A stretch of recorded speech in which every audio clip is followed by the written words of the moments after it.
顾好自己，娘就放心了。好好照顾自己，爹走了。姐姐，诵经的时间到了，我该走了。依林，你别留在衡山了，跟姐姐走吧。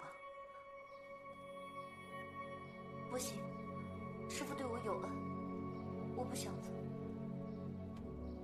姐姐，你常来看我吧，我会想你的。会的，我会常来看你的。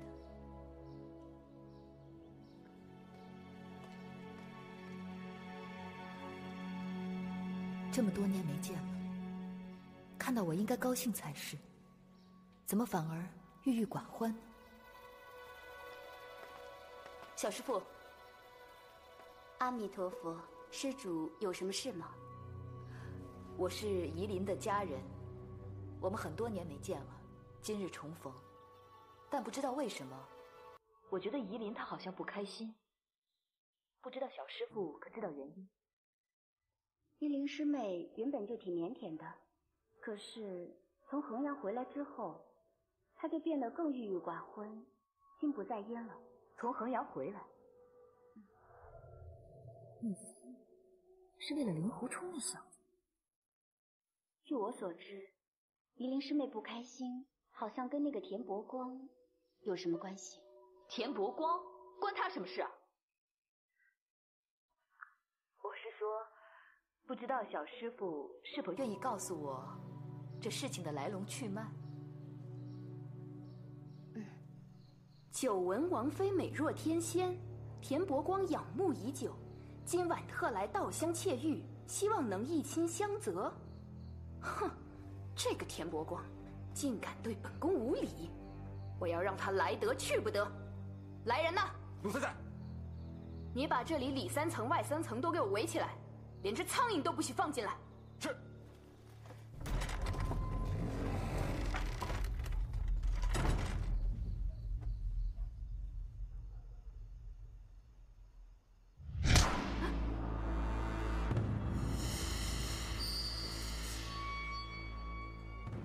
难不成田伯光是名女子？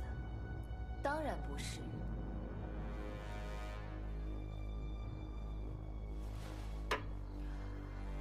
我不过是要告诉你，这个地方我能来，田伯光也能来。你这些酒囊饭袋不过是摆设而已。放肆！来人呐！娘娘，想不想保住你的清白呀？那就听我的，我会让你面子里子都有的。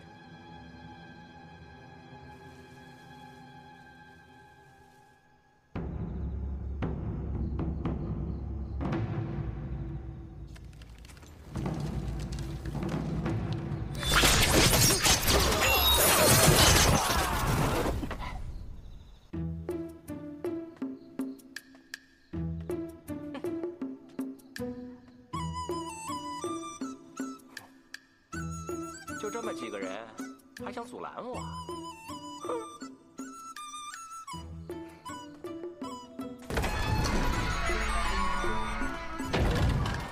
你就是田伯光啊！正是在下，特地前来夜会娘娘。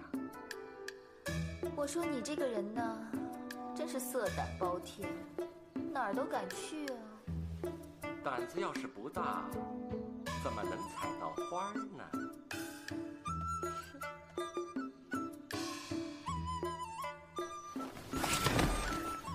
如果你碰得到我的话，我就对你百依百顺。听起来倒是挺刺激的。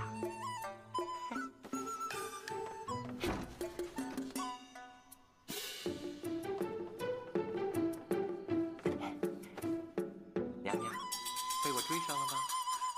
你怎么这么着急呀？佳人当前，要我如何不急呀？那这样多没情趣啊！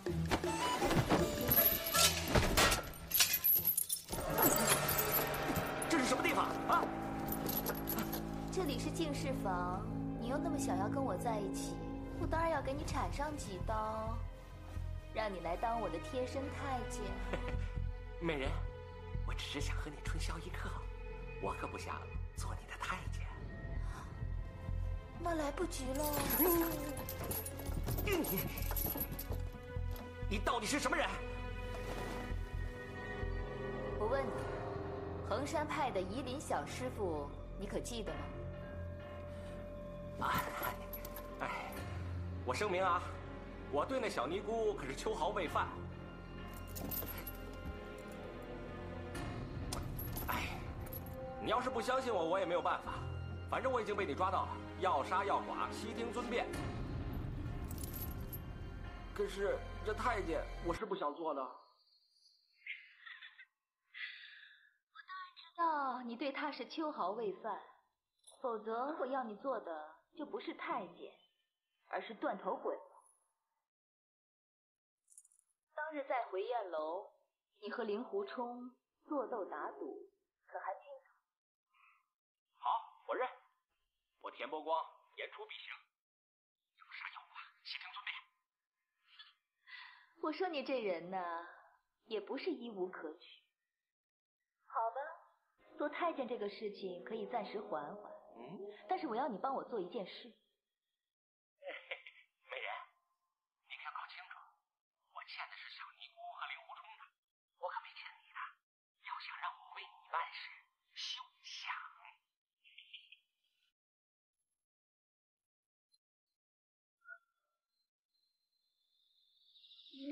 我没有喂你吃什么，不过呢，是喂你吃了一颗貔貅丸，外加点了你的死穴而已。放心吧，我要你做的事情也不是很难。你的夷陵小师傅被那华山派的令狐冲迷得茶不思饭不想的，我要你去把令狐冲带到他面前。这事如果办得好的话，我会给你解药。但如果1个月内你还没有办成，你就会肠穿肚烂而死，明白吗？你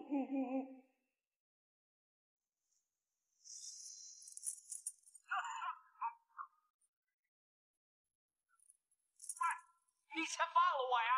你自己想办法吧。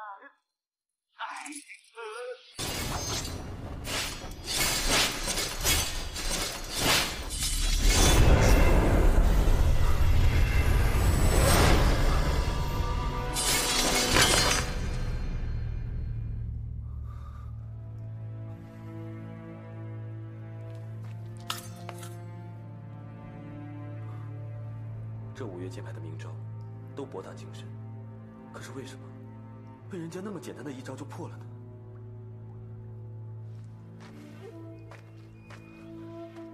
这石壁上的华山剑法，每一招都博大精深，我相信有一些连师父师娘都未必能体会。我今日有缘一见，本来应该好好学习的，可是有什么用？我学的再好有什么用啊？到头来还是被人简简单单的一招就破了，我学来干什么？我应该怎么做？我应该怎么做啊？大师哥，大师哥，快出来呀！大师哥，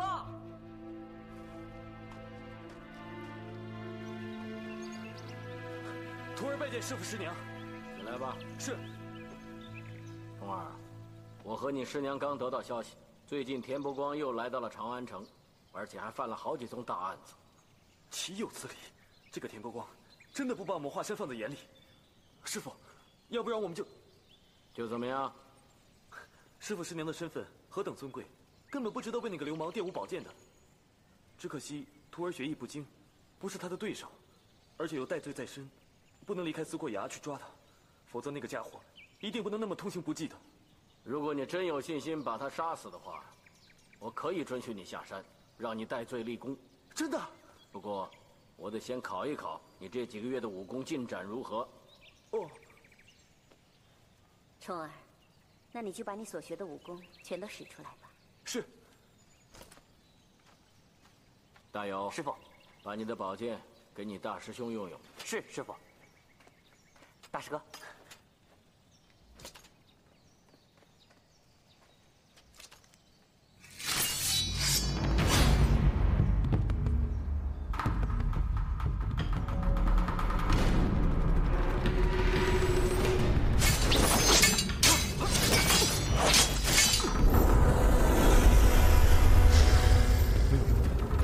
不论我出哪一招，只要简单的击中破绽，任何一招都能被破解。我应该怎么办？临阵应敌，居然心不在焉，一场大病，是不是生的把剑法都还给师傅了？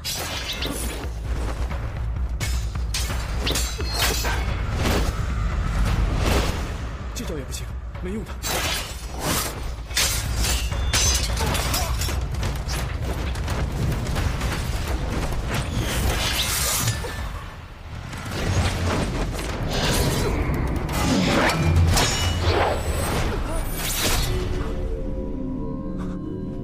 你这个畜生！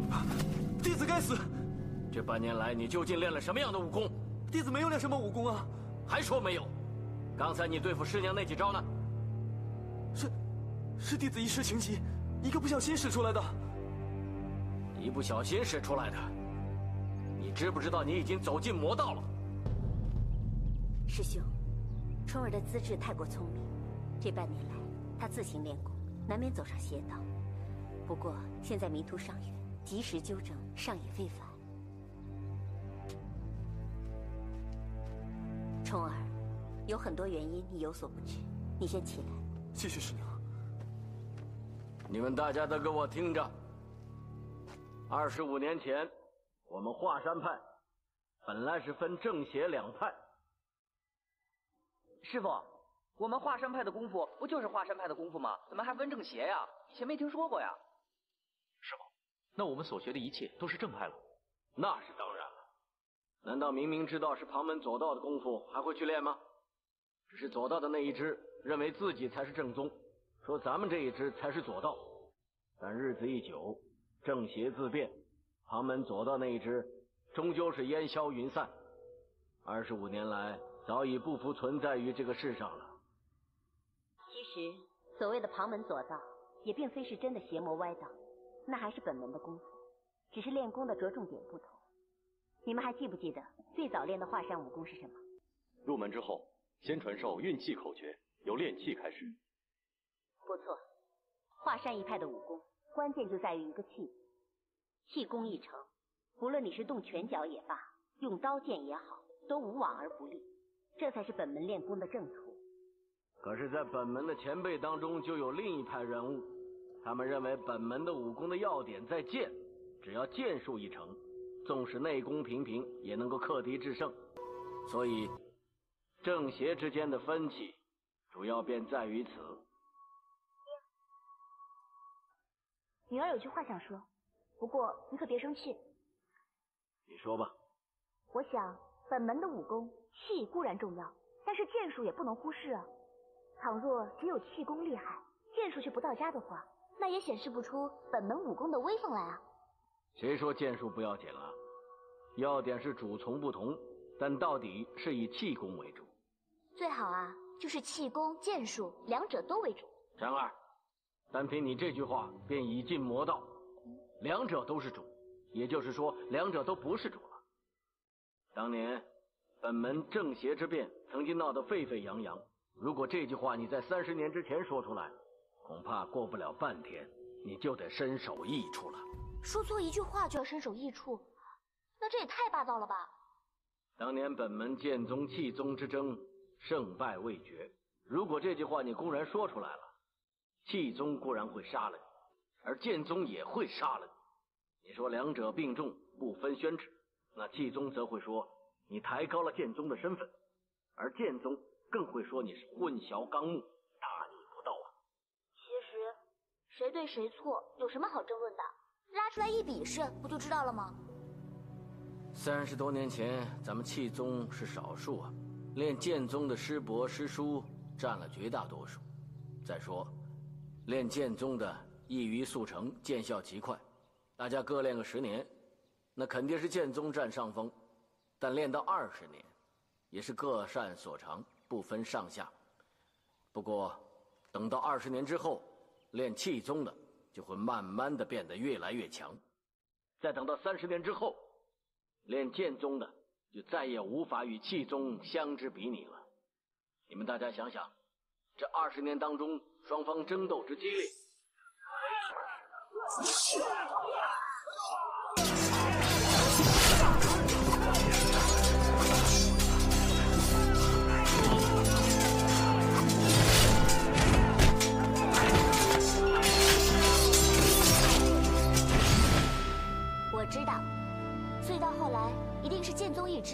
错服输了，对不对？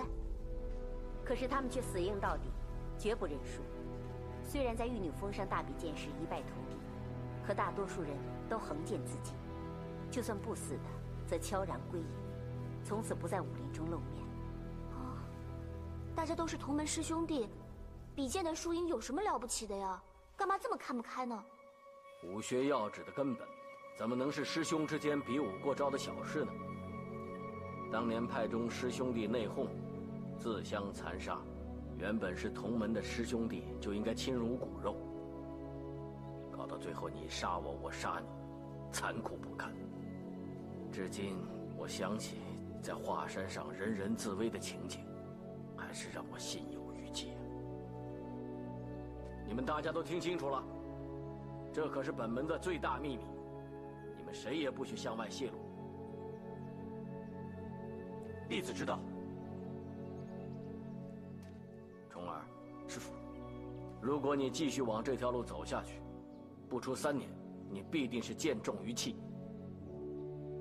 那不但会毁了你自己，更会毁掉无数前辈辛辛苦苦用性命换来的武学，而且我们华山派更有可能在你的手中毁于一旦呢。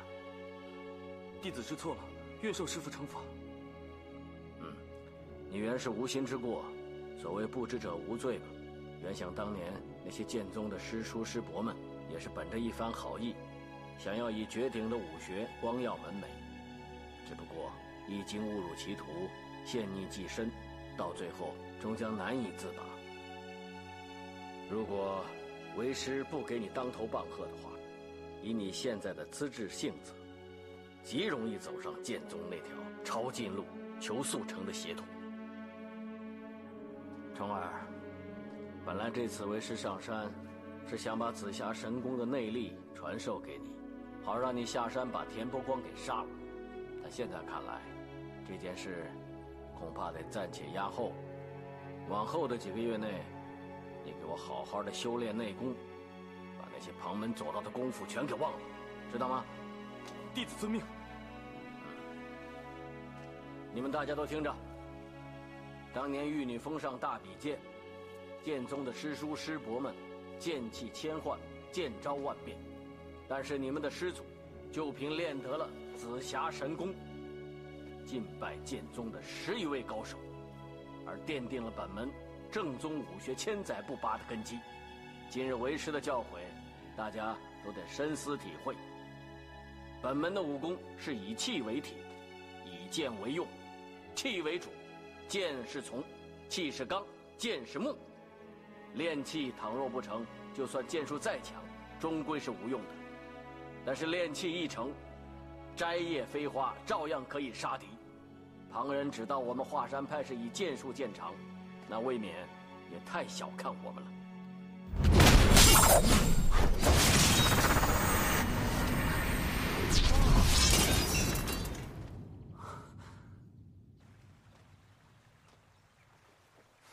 师父说的真对，以气为体，以剑为用。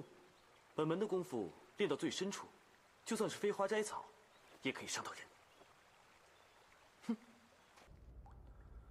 张成云、张成风，如果有我们本派任何一个师兄弟使出有风来仪的话，你也许可以破解得了。可是啊，有我师父使出来的话，你可就破解不了了。我真傻，这一样的招式，不同的人使出来，当然有不同的威力了。我们华山派的剑法博大精深，怎么会像你们说的一样不堪一击呢？好，从现在开始，我要好好的修炼，好好练功。你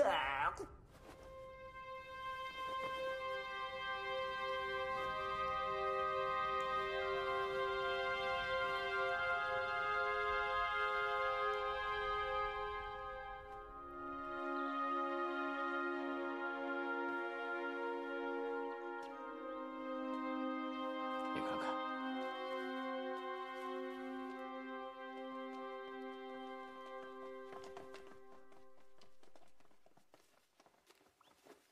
师傅，不知这么急召我们来，有何要事？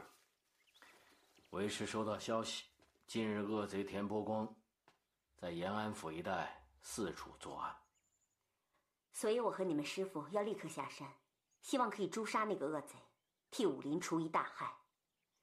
德诺，你要好好的看着华山。弟子敬遵师命。师傅跟师娘不在山上的时候，你们得律己修身，勤加练功，知道吗？是师傅。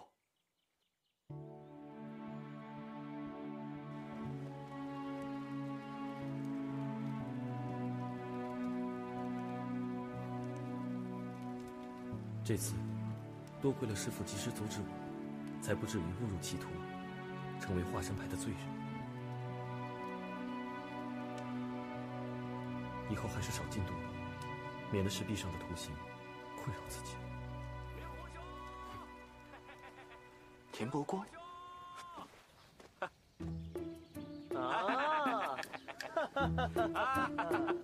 令狐兄，别来无恙啊！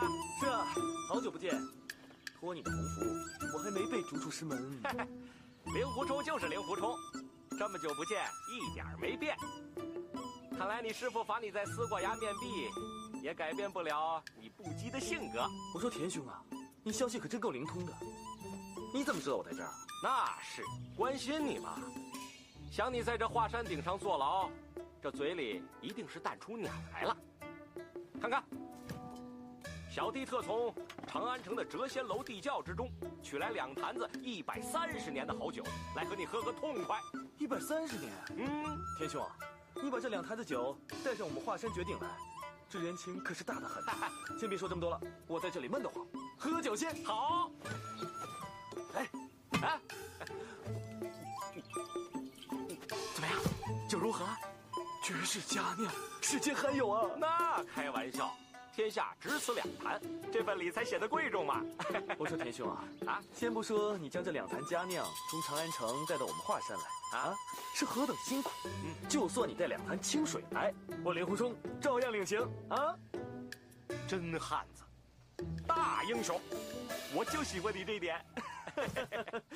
哎呀，世人都误传我田伯光是个无恶不作的采花淫贼，啊！我还多次打伤你令狐兄，你们华山上下无不想将我除之而后快。可是令狐兄居然可以和我在这儿坦然畅饮，还不怕这酒中有毒。也只有像你这样胸襟的人，才配喝这种天下好酒。田兄，你过奖了。我与你交手2次，我深知你的人品十分的不端。不过你放心，我知道呢，你是不会暗算人的。再说了，你我都知道，你的武功比我高那么多，要杀我一刀便是了，何须那么麻烦？那是，哎，真是知我者非令狐兄也。令狐兄，你可知这2坛子美酒，却不是净从长安挑上华山的。我先带着他们去陕北做了2件案子，又绕到陕东去做了2件案子，我兜了一大圈子，才来到这华山顶上和你畅饮的。明白，原来田兄不断的犯案是要引我师父师娘出去，专门来见我的。你这是调虎离山之计吧？不知田兄千里迢迢的来找我，有何见教啊？令狐兄果然聪明，你不妨猜一猜。我不猜，我们华山派呢，荒郊野岭的，也没什么好招待的啊。不如这样吧，我借花献佛，我们把这2坛酒给干了啊！好，来，干！来，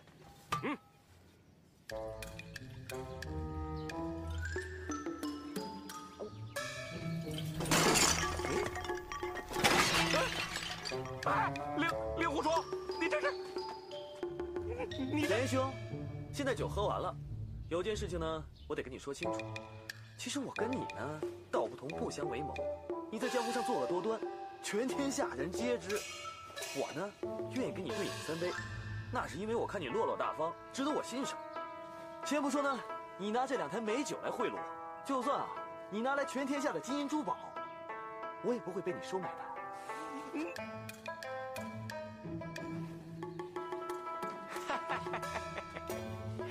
哎呀，你们华山派呢，剑术极高，只可惜啊，你年纪还轻，火候不到。此刻要是和我动刀动剑的话，恐怕还不是我的对手。田兄，你说的没错，10年之内，我也打不过你。对识时务者为俊杰嘛。哎，是啊，田兄，我令狐冲只不过是江湖上的无名小卒罢了。我想田兄应该不会专程来砍我的头吧？不过你放心，田兄，你要我做什么，我一概都不会答应。喂，我还没说要你做什么，你就这么快拒绝我？什么都不用说了，我令狐冲一言既出，无马难追。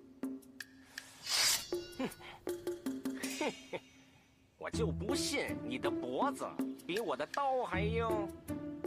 那也没什么呀，打不过你，跑了。跑？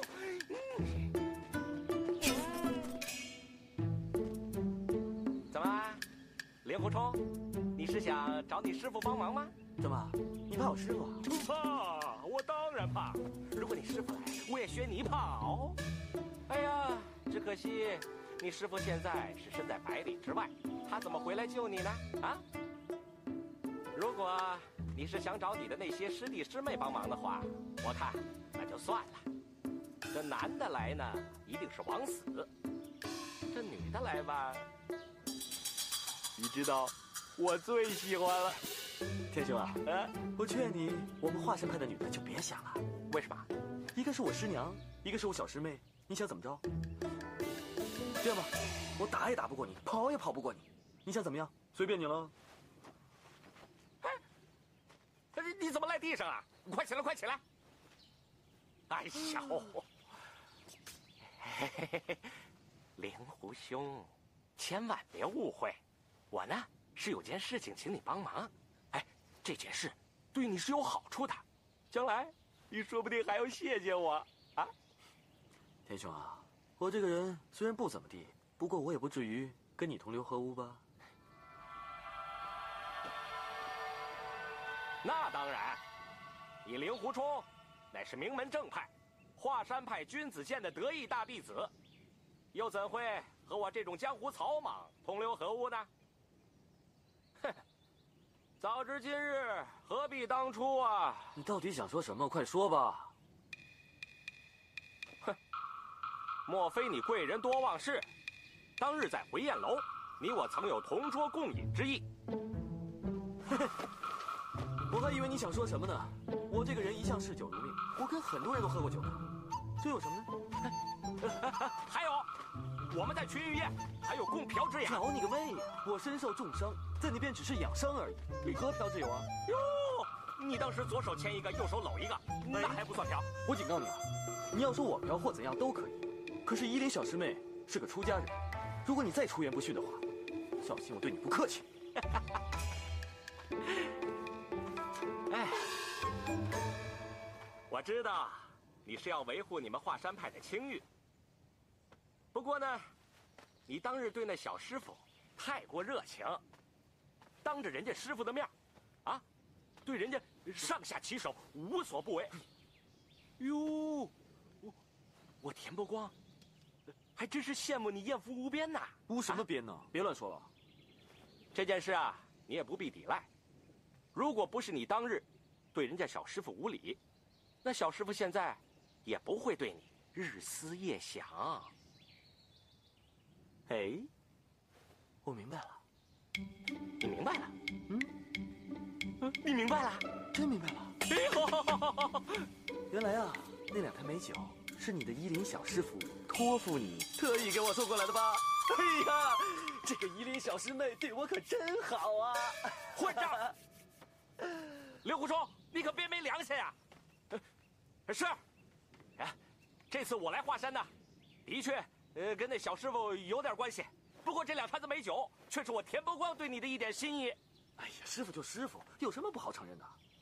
再说了，这个夷陵小师妹，她是衡山派的高徒，她肯收你为徒，你已经3生有幸了。行，我说不过你。可是，你一定要跟我下山。我就不跟你下山。你还不知道我要带你去哪儿呢，你就拒绝了。我想带你去见夷陵小师傅。什么？你说什么？你又把夷陵小师妹给抓起来了？你胆子好大！你连你师傅都敢抓？我呸！好，令狐冲，枉我把你当朋友，你居然自从上回回雁楼之后，我都一直不敢对小师傅无礼。这一点请你放心。哎，可是自从那天起，那小师傅为你是茶饭不思啊！你要是不下山，我怎么跟人家交代呀？相不相似是他的事情，我就不下山。要不你把我杀了吧？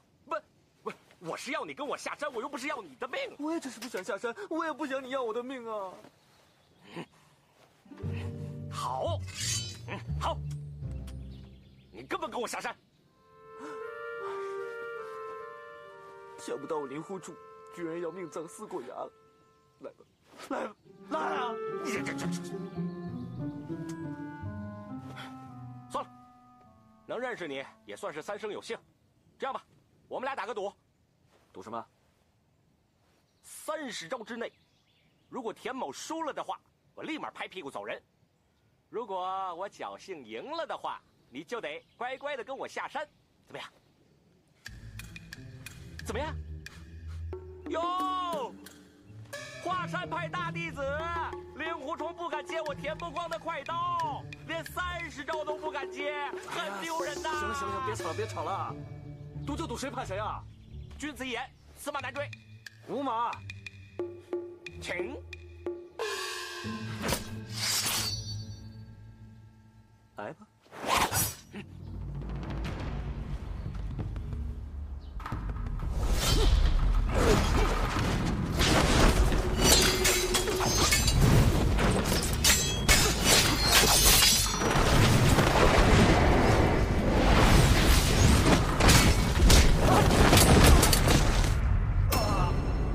8招，你看你把我手都搞破了，你武功比我好，内力又比我高，你我很正常嘛。灵狐兄，请吧。不送了，天兄，请。喂，令狐冲，我敬你是英雄，言出必行，我才跟你打赌的，你怎么耍起赖来了啊？快起来，现在跟我走。天兄啊，你说你赢了我跟你下山，可是我没说我输了我跟你下山呢。怎么样？我没记错吧？我才不管你有没有记错，总之你输了就得跟我下山，走不走？哎呀，田兄，你赢我是因为你力气大啊！你想啊，我才大病初愈，我身体虚啊，我连肾都虚。这样吧，我到山洞里面休息一下，等我休息好了之后呢，再跟你打，怎么样？休息啊？哎呦，好，我再给你一次机会啊！你进山洞好好休息，我让你输的心服口服。好，去休息。这没什么好招待的，你自便了啊。去，休息。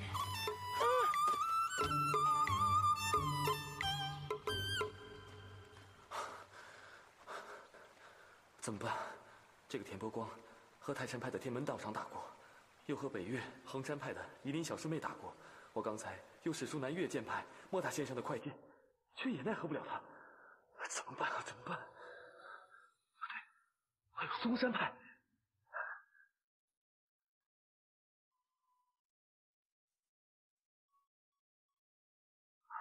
不行，还是不行。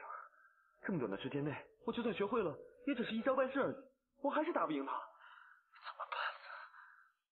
哎，有了，五岳剑派，我这10招那10招，就算打不赢他，也可以耍得他眼花缭乱的。到时候说不定还真能接他30招呢。好，就这么办。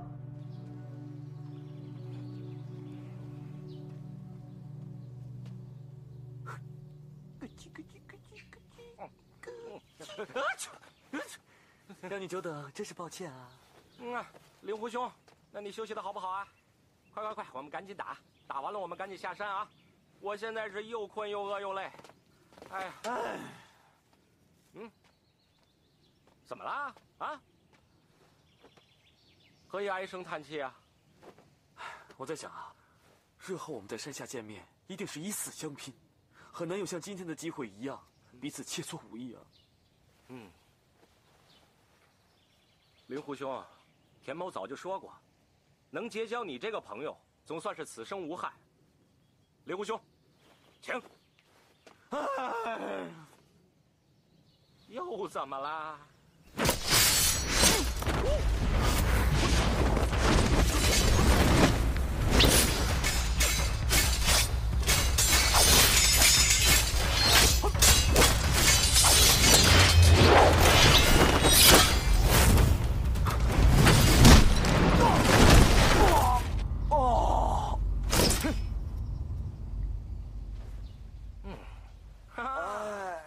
臭小子啊，差点被你给阴了。怎么样，这次服了吧？当然不服啊！说好了比剑的，现在你又用拳脚，这算什么呀？哎，就算拳脚加起来，那也不到30招，你一样是输啊。输就输喽，要不怎么样？你保杀了。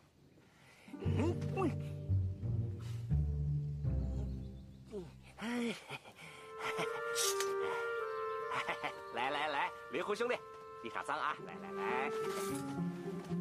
哎呀，灵狐兄弟，我田伯光这次上山来，就是想请你和依林小师傅见上一面，不是有意要为难你啊。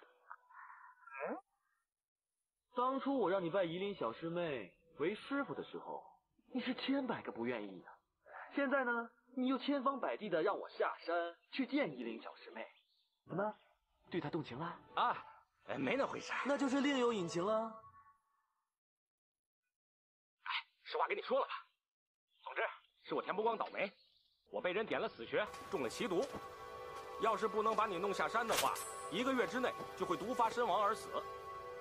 哎，令狐冲，我告诉你这些，不是祈求你的垂怜，是要告诉你，无论如何，我是一定要把你弄下山的。你要是当真不肯去，嘿嘿，我田伯光可是什么事儿都做得出来。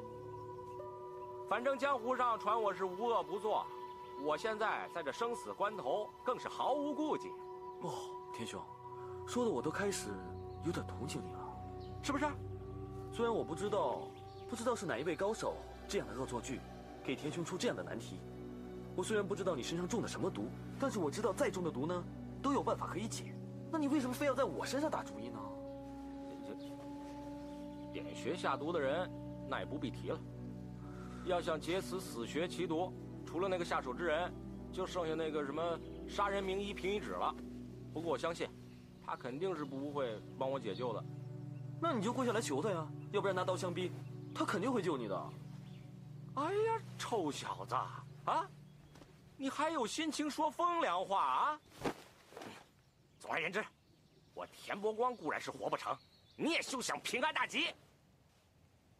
好吧，既然你这么求我的话，那我就再给你一次机会，再跟我打一次。还打？只要你打得我心服口服了，我就跟你下山了。不过在那之前呢，我要进去休息一下。稍等啊。他使的剑招五花八门，不仅松横华泰各派的招数都有，而且招数精妙。莫非这山洞之中竟有5岳剑派的高手聚集？站住！哎呀，又怎么了？哎呀，这山洞里面阴暗潮湿，灵狐兄，你何不把他请出来，给我引荐引荐？引荐什么？装傻。为什么你进洞一次出来以后，便多了许多古怪的招式？如果这洞里没什么高人指点你的话，你怎么会进步得这么快呢？啊！倘若给他见到石壁上的图形，那可大不妥。那我就实不相瞒了啊！里面的几位高手说呢，如果跟你交手的话，有失身份。我呸！我看他们也是浪得虚名，沽名钓誉。嘿，他们出来也未必会是我田伯光的对手。那好啊，你这么有兴致的话，你自己进去向他们请教请教，看看他们愿不愿意教你。他要我进山洞，为什么顿时就喜形于色？看来山洞之中必有对我大不利的埋伏，我还是站在洞外的好。就算那10个高手一涌而出，我虽然斗不过，逃总逃得掉。何况既是5岳剑派的前辈高手，倒绝不会联手对付我一个后生晚辈。切，嘿，什么狗屁高手前辈，我看也就是些浪得虚名之辈。哎，要不然他们教你的招式，怎么连我田伯光30招也打不过？哦，臭小子，你跟我耍诈是不是？哎呀，要说你们5岳其他4派尚有什么高人前辈的话，我姑且相信。可惜你们华山青字辈的高手，在当年一夕之间尽数暴毙，应该没剩下什么高人了吧？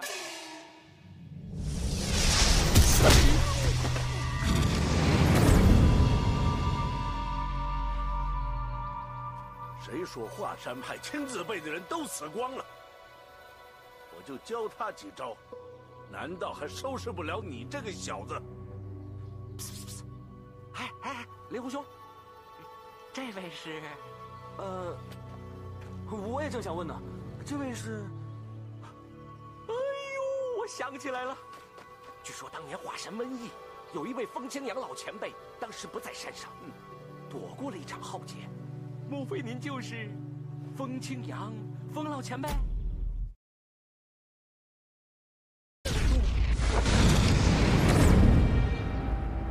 谁说华山派青字辈的人都死光了？哎呦，我想起来了，据说当年华山瘟疫，有一位风清扬老前辈，当时不在山上，躲过了一场浩劫。莫非您就是风清扬风老前辈？风清扬？难得世上还有人记得我风某。现在华山派的弟子是越来越不像话了。好，既然你叫我教，那我就教教你无妨。好。风老前辈，您慢慢教，我去放个水。好好学啊。前辈，其实和他斗上几招又有何难？我就教你30招，可是这些招你平时都学过，只是把次序兑换一下。你记住了，第一招白虹贯日，然后是有凤来仪，接着就是一招金焰横空，然后是结剑式，之后是旭日初升，风伴流云，烟雨飘渺，苍松迎客，晚月朗星，幻眼云烟，钟鼓齐鸣。你叫令狐冲？啊，我叫令狐冲。令狐冲，这30招要记住不容易。这30招就是要一气呵成，以你现在的修为。好，真的不容易，试试看。好，我试试。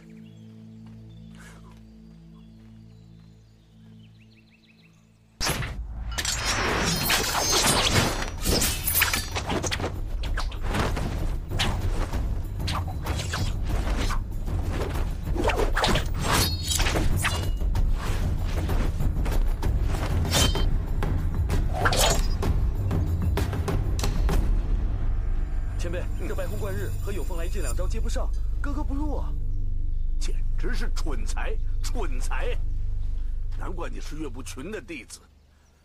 剑术若是拘泥不化，是行不通的。剑术之道是讲究千变万化，随意变通。你刚才那招白虹贯日，剑尖往上，难道你不会顺势往下拖吗？虽然剑术的招式中其实没有这样的，难道你就不会别出心裁，随手配合吗？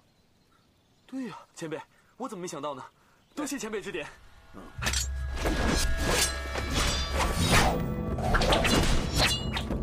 对是对了，但是斧凿痕迹太深，太笨拙了。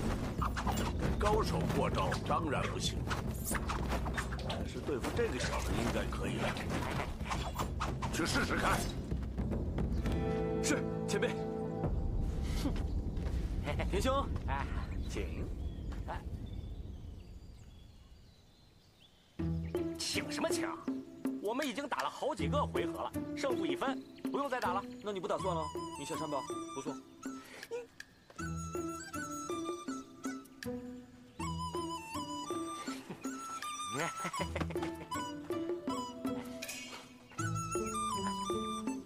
风老前辈，我田伯光是后生小辈，不配和您过招。您要是想出招的话，未免有失身份。哎，臭小子，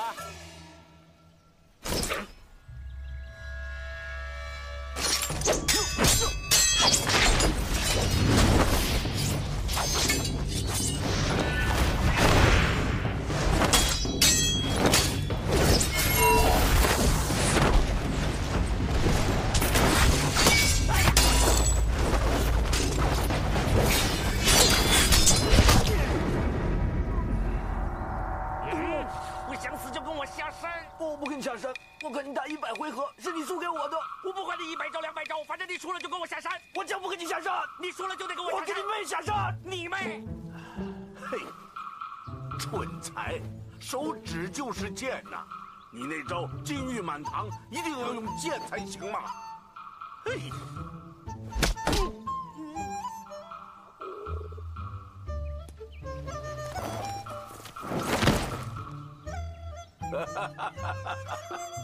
好，跟我来。是。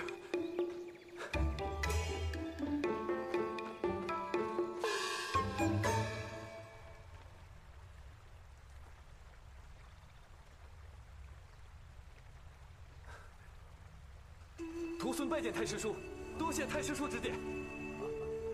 起来，起来，起来，起来！谢太师叔。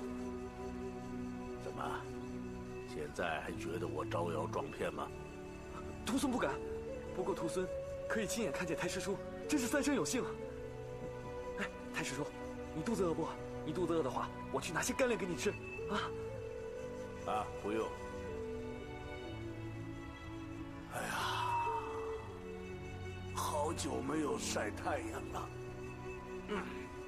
他被你戳中了膻中穴，凭他功力，1个时辰后便会醒转，那时仍会跟你死缠。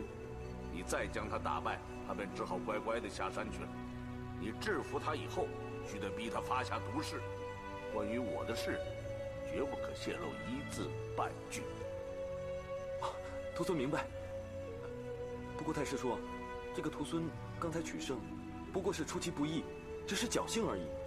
如果真要论剑法的话，徒孙恐怕赢不过他的。你记着，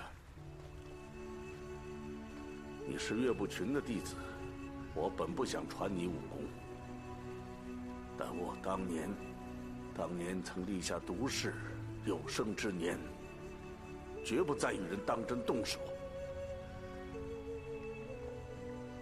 那晚我试你剑法，就是要告诉你，你使的华山派玉女19式，使得不怎么好，要不然怎么可能从你手中把这剑弹去了？事到如今，我只能借你的手，把田伯光打发，要他立誓保密。你跟我来。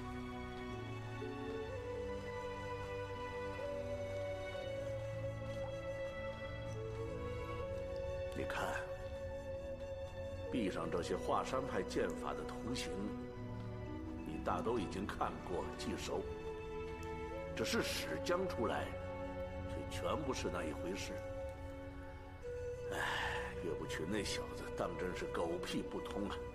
你本是块大好的材料，却被他教得像蠢牛木马。太师叔骂我师傅，我不跟你学了。哎呦！耍小孩子脾气是吧？嫌我骂你师傅，我好，那我不骂他行吗？这样，你师傅叫我师叔，我叫他小子，这总可以吧？只要太师叔不骂我师傅，太师叔要徒孙做什么，徒孙就做什么。哎，现在倒好像是我求你学艺似的。这些剑招，就是本门的绝招。但是大部分都已经失传了，连你师傅都不知道。剑招虽精，但是一使出来，终给旁人给破了。太师叔的意思是不是要剑法浑成，敌人就无法破解了？你这小子果然资质不错，领悟性强。魔教的长老是些了不起的人。都是有聪明才智的人，他们把五岳剑派的招都化解得清清楚楚。但是他们不知道，任你的武功再强，招数再精，也敌不过人家的阴谋诡计、机关陷阱。要是你落入人家安排的机关陷阱里面，就算你武功再强，也使不出来。果然是魔教长老，董兄弟说的竟然是真的。莫非我五岳剑派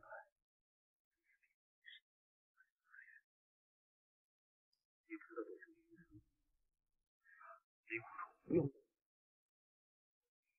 也不光变，你再乱想，还有时间学武功吗？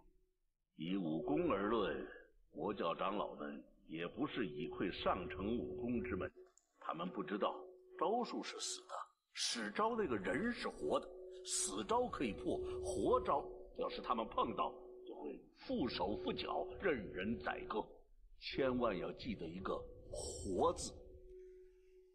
学招可以活学，使招也可以活使。无论如何，就算你学了1000万的绝招，碰到了真正的高手，也可以被人一一破去。明白，必须要活学活使。活学活使只是第一步，你要使到出手无招，才能达到高手的境界。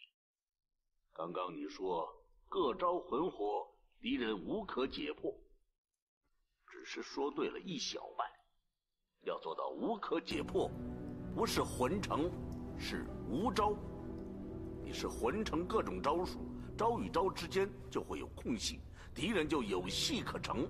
要是你使的是无招，敌人又如何能破呢？根本无招，如何可破？你来破我这一招。这不算是招式，所以无法可破。所以说啊，切肉要有肉切，砍柴要有柴砍。敌人要破你的剑招，你需要有剑招给他破才成。就比如说有一个没有学过武功之人，拿了剑乱挥乱砍，你剑文再博也猜不到他下一剑要刺向哪里。就是剑术至精之人也破不了他的招式。只是不曾学过武功之人，虽无招式，却会给人轻而易举地打倒。真正上乘的剑术，乃是你一眼就能看出他招式中的破绽，然后你再出手无招，他没法破你的招，而你却破了他的招，那便胜了。要是敌人没有招式呢？那他也是1等1的高手了。你们2个对打，有时候他高，有时候你高，那说不定。这世上很难遇到这种人，我这一辈子只遇上3个。哪3个？你怎么那么多管闲事？你好好的学剑吧。哎呀，妙计妙，徒孙知错了。哎，你没有错，你没有错。其实你很对我的胃口。可是现在时候不多。你赶紧把华山派这34招贯通起来，一气呵成，然后把招数全部忘了，一招都不能放在心上，再用没有招数的华山剑法跟田伯光对打。是，太师叔。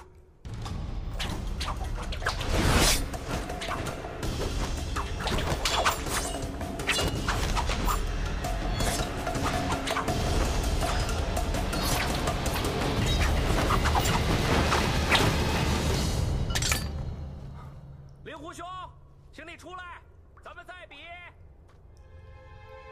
太师叔，你看我刚才使的乱削乱砍剑法，能挡得住他的快刀吗？挡不住。挡不住，那怎么办啊？要挡不住，那就不挡了嘛。挡不住就不要挡了。啊，我明白了，太师叔，你的意思是说，他既然要我下山，自然不会要我的命。我呢，不要理会他的刀法，只要顾着自己进攻就行了，是不是，太师叔？嗯，好。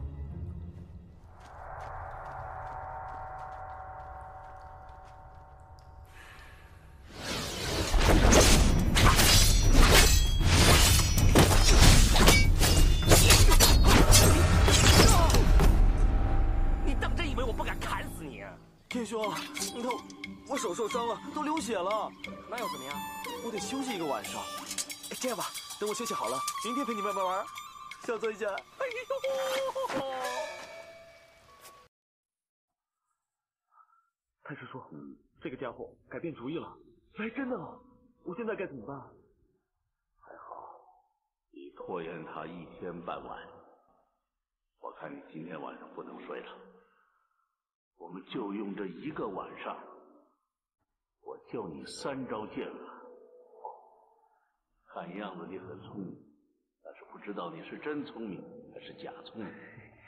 若你是真聪明，你可以1个晚上学3招；若是你假聪明，领悟力差，那就明天早晨你不用跟田不光对打了，提早认输，乖乖的跟他下山去吧。3招。你以为1个晚上学3招很容易吗？不，徒孙不是这个意思。如果徒孙不能在1个晚上学会这3招的话，我宁可一刀给他杀死，绝不屈服，随他下山。这3招剑法非比寻常，要是1个晚上学会3招，这是强加于人。第2招我们暂时不学，我们就学第1招跟第3招。光是第1招就有365种变化，要是其中1个变化使不好，那第3招你就不用学了，难了。归妹驱无望，无望驱同人，同人驱大有，甲转丙，丙转庚，庚转癸，子丑之交，辰巳之交，午未之交。风雷是一变，山泽是一变，水火是一变，乾坤相击，震兑相击，离水相击，3增而成5，5增而成9。钟儿，我光学1招就用了3个月，要是1晚上学2招，那可是太不容易了。你想，归妹驱无望，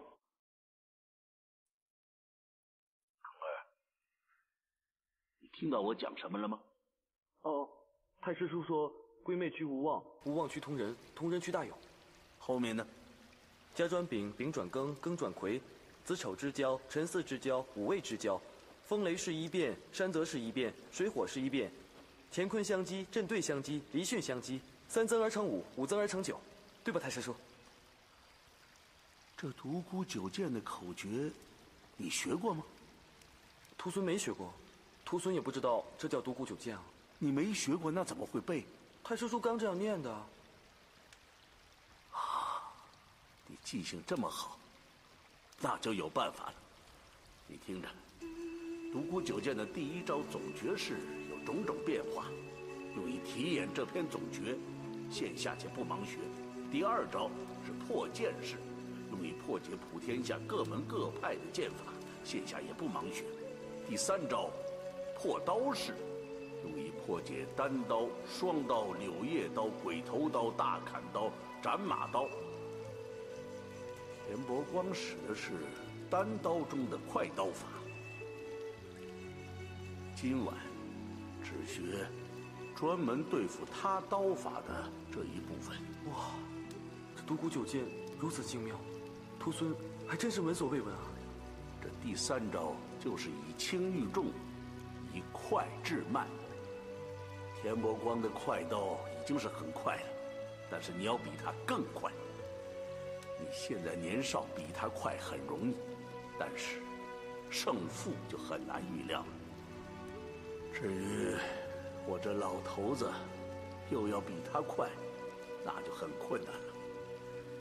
但是你要知道他出的是什么招，你比他出手更快。他手一动，你的剑已经放到他要害上了。你想想，他的招数怎么使得出来呢？那就是料敌先机的法门了。当然了，我现在就是要教你料敌先机的法门，可以制服田伯光的快刀。跟我来。料敌先机。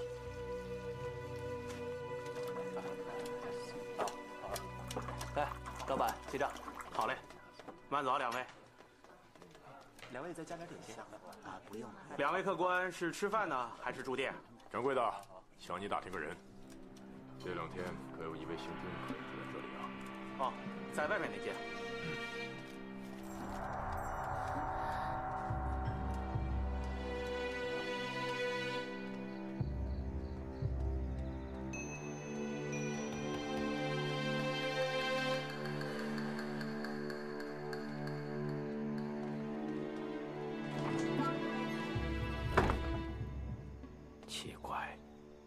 凭程不由这2个剑宗余孽，在江湖上销声匿迹了10几年，怎么会在这个时候在华山脚下出现呢？还有，那屋里面的那个人究竟是谁呀？跟着他来，一切就明白了。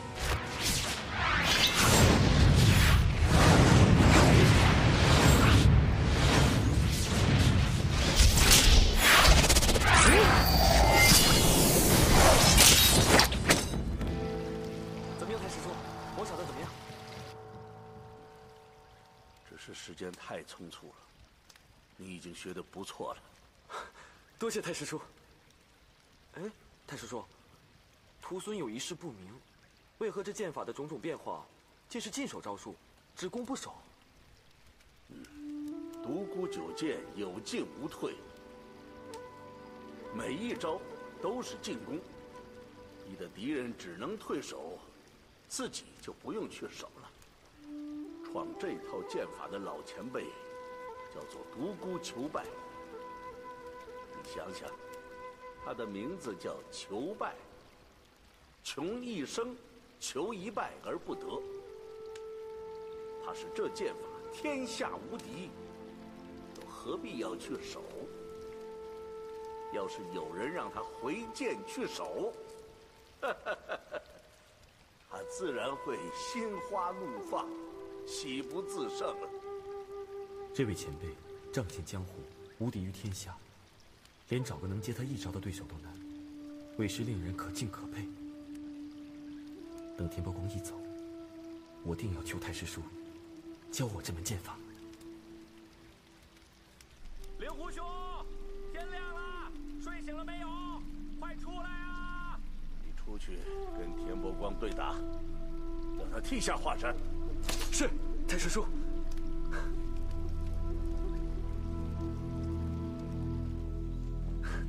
天兄啊，我想了一个晚上，我决定呢。别说了，什么都别说了。我田伯光已经够能耍赖的了，没想到你比我还能耍赖。你想打是不是？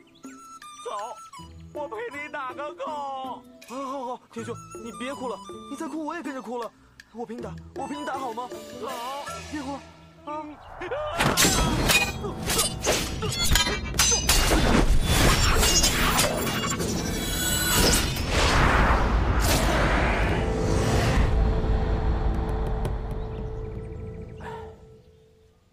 风清扬老前辈剑术如神，当世无人能敌。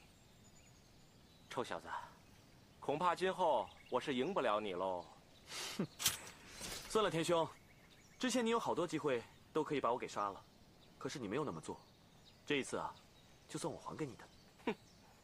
不过呢，我要你答应我一件事情。说。我风太师叔隐居山林多年了，我呢不希望他被外人打扰，所以我希望他的事情啊，你不要向外人泄露半句，可以吗？好，我答应你。够爽快！臭小子，我是越来越喜欢你了。你听好了，没完。我等你。好。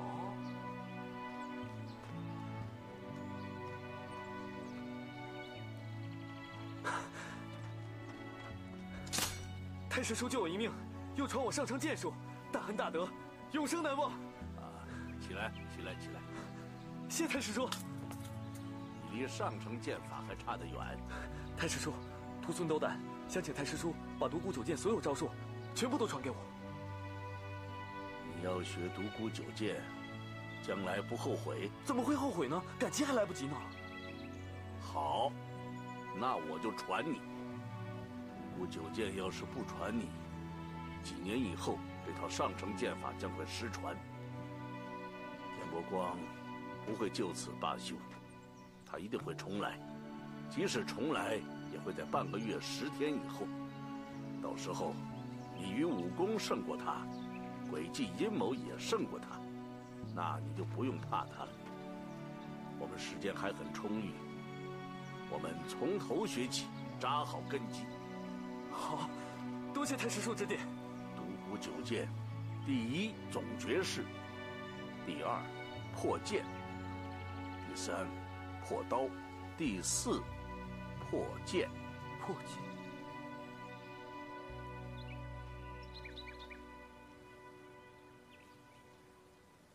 姐姐，你带我来这里干什么？带你来见你最想见的人啊。什么人啊？令狐冲。令狐大哥，我知道，自从在衡阳我们救过他之后，你心中便想着他，念着他，茶不思饭不想的。今天我来，也算是了你一桩心愿。我已经叫田伯光上华山去把他给我抓下来。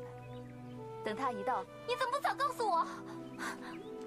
依林，你去哪儿？回衡山。依林，姐姐，令狐大哥已经有自己心爱的人了，而且我是出家人，跟他根本不可能。如果以后你还要这样子的话，我就真的不见你了。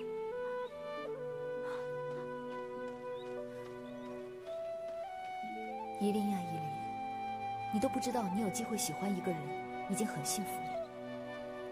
有很多人就算喜欢，也不敢说出口，只能默默地藏在心里。你明白吗？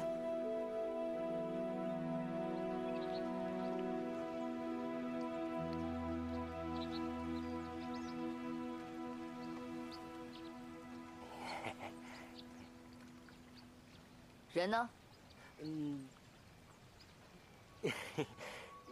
在下无能，没能把他请下来。那你是不想活了呀？哎，看你这话说的，我当然想活，可我有什么办法啊？我在死鬼崖上求了他好几天，他打死都不下来啊！我这文请不来，武请不动的，我能怎么办？我看你呀，还是把解药给我，立即告病吧。思过崖，我是要你来给我送一些肥鸡，还有美酒，明白吗？成，到时候你被罚了，我一定会去看你。不过，我是要吃完了肥鸡，喝完了美酒再去啊。哦，那我要好好珍惜这壶酒了，否则我到时候没得喝了。看来我得自己带着肥鸡美酒去看他了。去吧。解药还没给我呢，哎呦！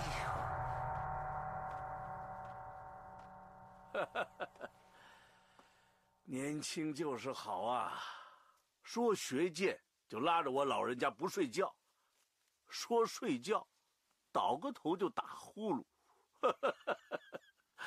也罢，出来透透气。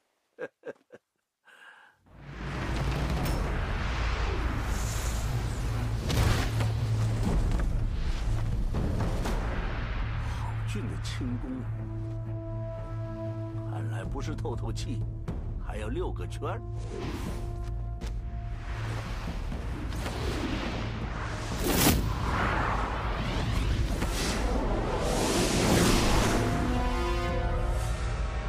哪里来的小子？轻功不错。你的武功也不错啊，那我这个小子就跟你这个老小子比混起来。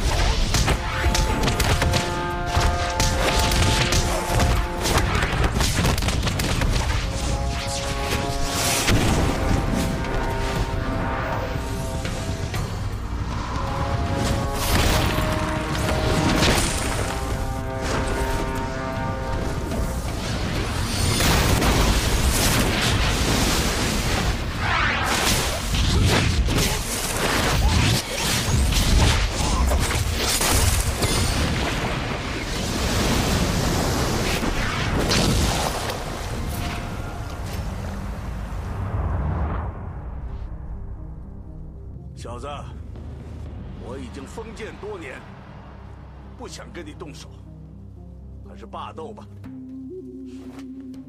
那怎么行？你武功极高，对我来说是个威胁。但是越有威胁的东西，我向来会越有好奇心。年纪不大，心不小，知不知道有些东西碰不得？哼，你年纪很大，但好奇心也不比我小，内功却很精湛，而且剑法之高，世所罕见。好，我被一个年轻人赞美还是头一回。你身法如此高，吃我一剑如何？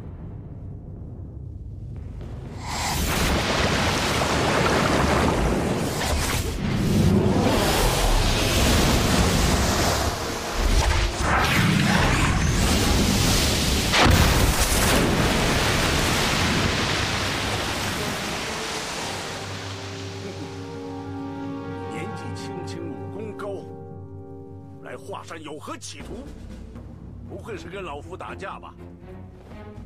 哼，我说我来思过崖是送饭的，你信不信？哎，好了，不陪你玩了，饭都凉了。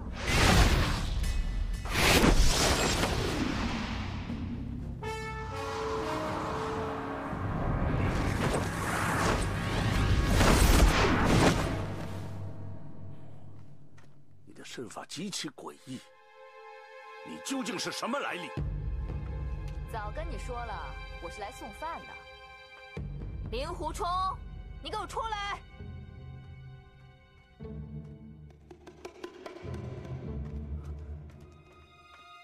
董兄弟，怎么是你啊？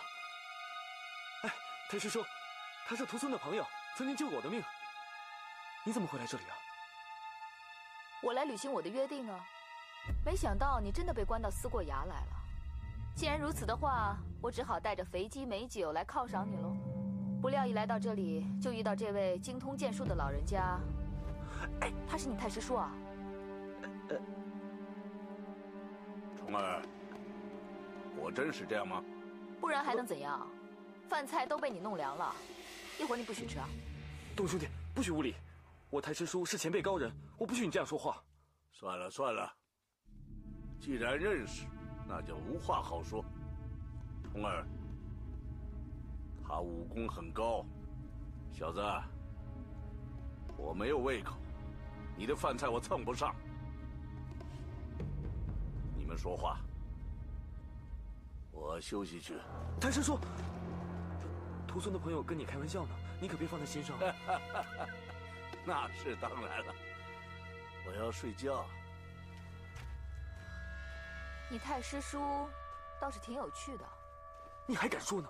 你刚才差点得罪他老人家。我又不怕他，他威胁不了我，我也威胁不了他，我们谁都不怕谁。你武功真有这么高？哎，算了算了，不讲这个了，喝酒去，先喝酒吧。别急呀，我问你，这山洞里面可有坐的地方？躺的地方都有，走了。酒鬼。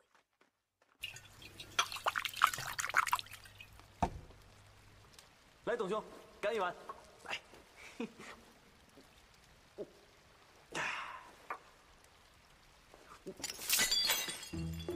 董兄弟，你怎么了？我哪里得罪你了吗？我说男人都不是什么好东西。怎么突然说这个呀？那你不是男人吗？你不要岔开话题啊！我问你，你不是已经有了你的小师妹了吗？干嘛还去招惹那个小尼姑？小尼姑？你知不知道她为了你，活得很痛苦？啊，你说夷琳师妹啊？她怎么了？就像被你灌了迷魂汤一样，睡也睡不好，吃也吃不好。现在一心一意就想着你。不会吧？我跟她没什么的。哎，董兄弟，我说你现在为什么突然关心她了？上次在群玉院你还不闻不问的，你知道吗？那天你走了之后啊，我们差点被嵩山派的人杀死。因为我是他大哥。大哥？结拜的？至亲兄妹。啊？我们走散了很多年，直到最近才相认。他过得很辛苦，我欠他很多，希望他过得好，你可以明白吗？明白。哎，董兄弟，不过这样更好。你呢？干嘛？你呢？帮我跟他解释清楚，我对他没有任何的非分之想。我啊，无意间救了他，也只不过是一路同行罢了。我从来没有想过让他喜欢我，我也不想跟他发生任何关系，好吗？果真如此？真的？你不信啊？我们男人哪一个不是朝三暮四的？说的话能信吗？你不信就算了，反正我也没指望你相信。做错事情口气还那么大。你说什么啊？我做错什么事情了？你凭什么这么说我？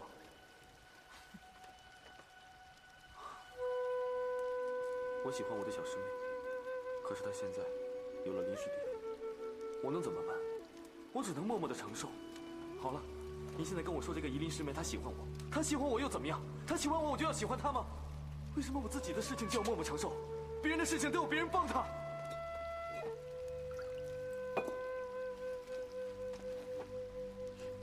怎么你的小师妹不喜欢你了？其实夷陵不错的，我看你们不用再说了，感情的事情不能勉强的，更不能取代。我又不是故意要刺激你，我也不知道你的事情，我只是希望我的妹妹可以快乐一点。算了，跟你没关系，是我自己的问题。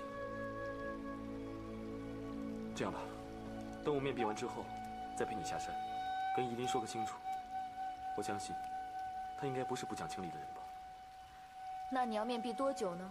哼，还早着呢。师父罚我面壁1年，现在连半年都不到。要半年这么久？那不行，我现在就要带你走。东兄弟，我知道你武功高强，我打不过你。不过，你用强逼的办法带我走，我是不会跟你下山的。哼，这事情岂能由你做主？必须得我做主，我不能违背门规。如果董兄弟真的不顾情义的话，那我也无话可说了。那我可不管，我现在就要带你下山，跟夷陵解释清楚。好，如果董兄弟硬要相逼的话，我令狐冲，我有意思。你，哎，反正我烂命一条，你自己选择。看你是要等我面壁完之后呢，还是要带一个死的令狐冲下山？你自己选。哎，来嘛！哎呀，别玩了，董兄。啊，你看，酒也喝了，菜也吃了，对吧？天色也不早了，你也该回去了。如果你以后还想来看我的话，我随时欢迎，好吧？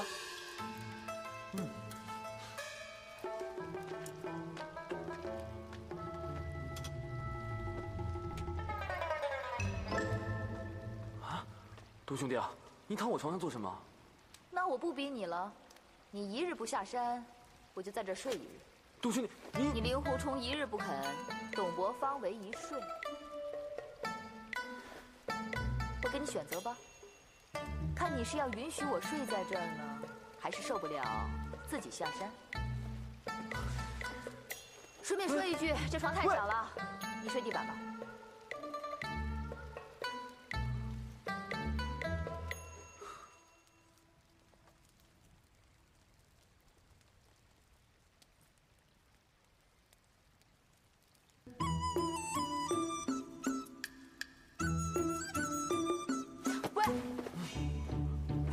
怎么了，董兄弟？你怎么会睡在我旁边啊？哎呀，两个大男人睡在一起有什么关系啊？干嘛嘛？啊，干嘛？我不习惯跟人家一起睡。这里只有一张床，下面又那么冷，你真的忍心让我睡下面啊？你就将就点吧啊！干嘛啊？不能将就，我是客人，你让我滚下去。什么客不客人呢？咱俩不是兄弟吗？睡吧，快睡吧。我宁愿冻死，也不要跟猪一起睡。你骂我是猪？是你自己说的。你干嘛？想打我？你打得过我？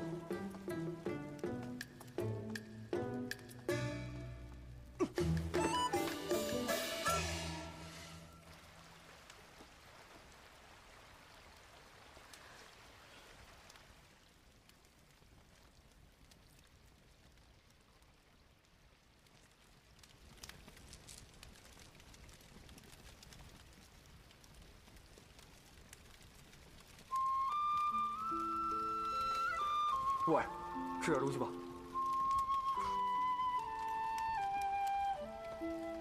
这火是你生的？是啊。我骂你，你还给我生火？没办法了，谁让你曾经救过我的命？我令狐冲这个人啊，一向是恩怨分明的，我怎么忍心让我的恩人冻死呢？好了，我练剑去了，你自便吧。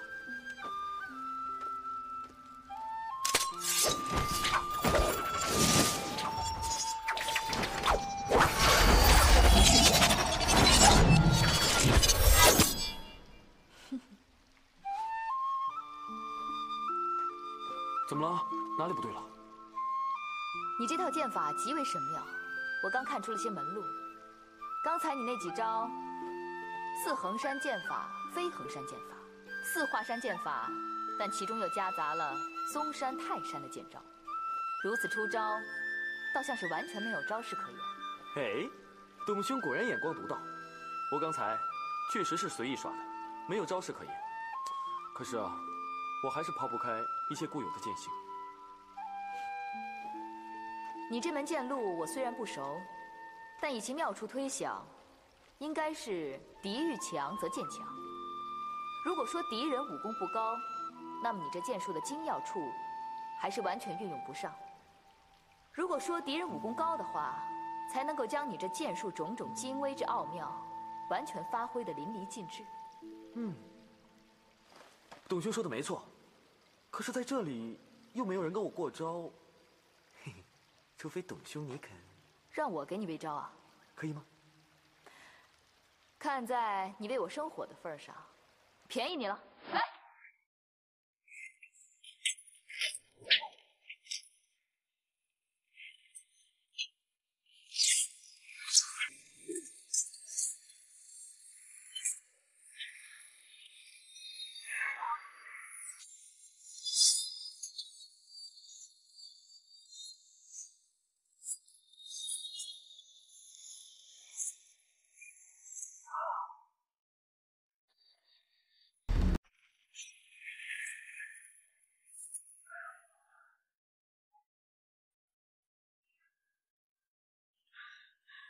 好久没有打得这么开心了。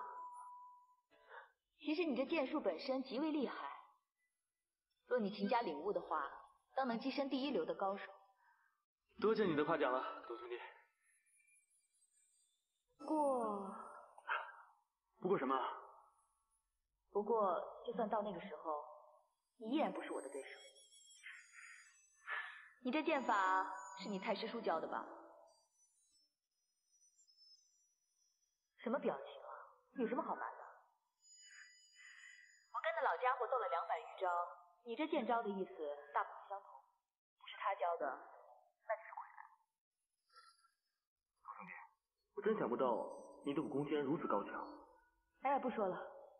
啊，好热啊，流了一身汗，又没有带衣服，怎么办才好啊？你热，我也好热，走吧。去哪里啊？跟我来就知道了。走。怎么样？哇，没想到这里还有这么漂亮的地方。当然了，我要在这里闭关1年呢，不洗澡的话真受不了。你胡说！闭关本来就不用洗澡的。不是要洗澡的吗？走吧。不用了。啊，我不是很热。怎么不热呀？你刚刚说你热的，你看你满头大汗。走了，洗澡了。不用了，不用了，真的不用了，真的不用了，你自己洗吧。一个大男人干嘛别别扭扭的？一块洗又不会怎样。走了，很舒服的。不用，真的不用。相信我。不用。舒服啊！哎呀！怎么样？舒服吗？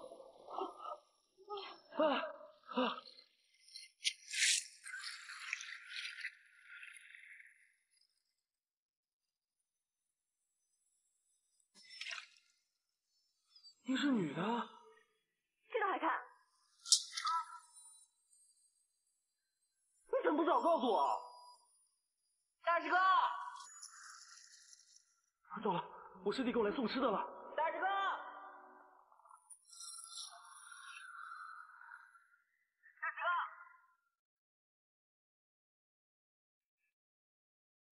带什么好吃的？这还用问吗？保证都是你平时最喜欢吃的。是吗？快！你看，哎呀，我还有这个，太好了。这个，谢谢，放那儿。米饭。好。你快吃啊！好。哎，奇怪，这洞里怎么还下雨啊？哎，大哥，你干嘛呀？下雨了！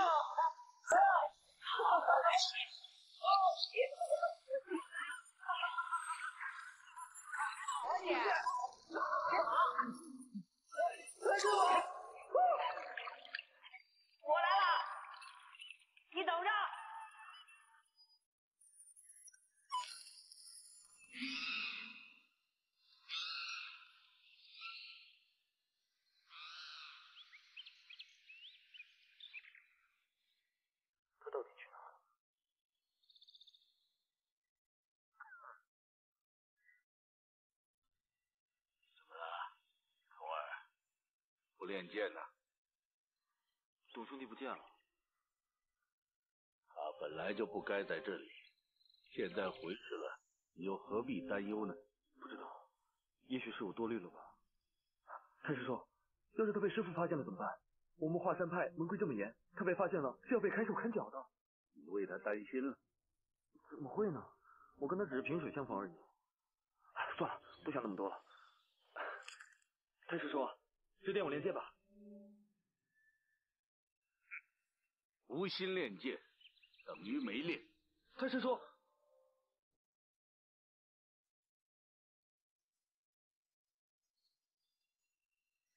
董兄弟，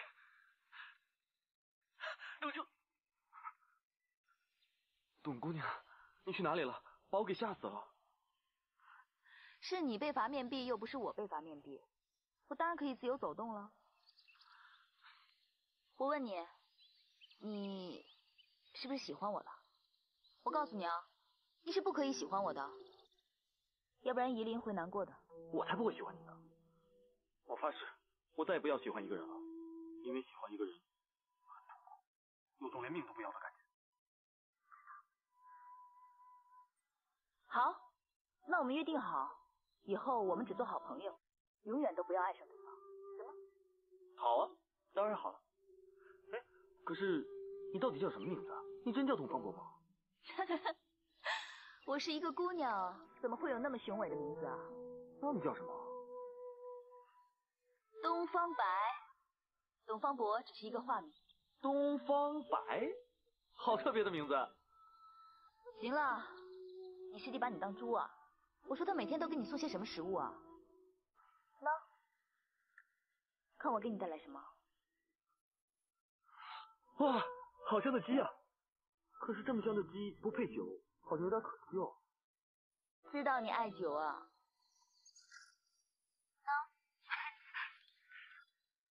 知我者乃东方白哦，走，进去喝。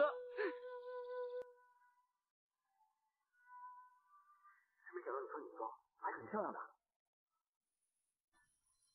世间多少痴儿女，爱到深处不愿游。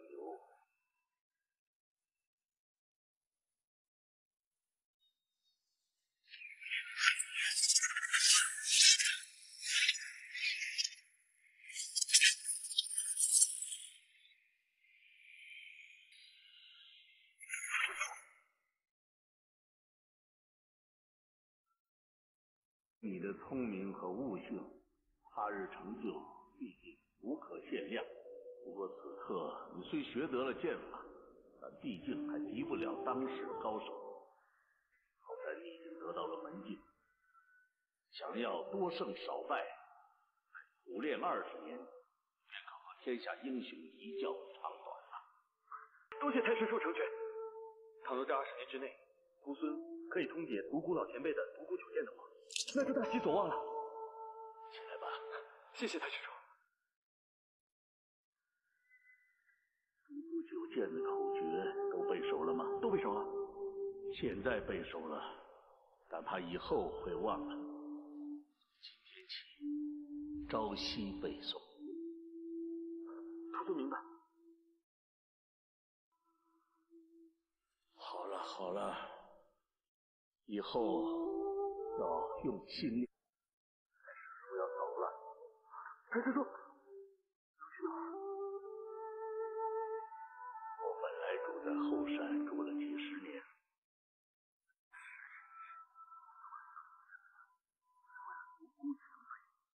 他的绝世武功不会失传。现在好了，我不走还干嘛？哦，原来是这样。太师叔住在后山，那更好了。你想，如果以后太师叔肚子饿了，徒孙给你送吃的；如果太师叔无聊了，徒孙啊就陪你聊天呢。不行，我以后再也不会见华山派的人，包括你。啊？为什么？是不是徒孙做错了什么事？不关你的事，是太师叔自己要这么做。可是为什么要这么做呀？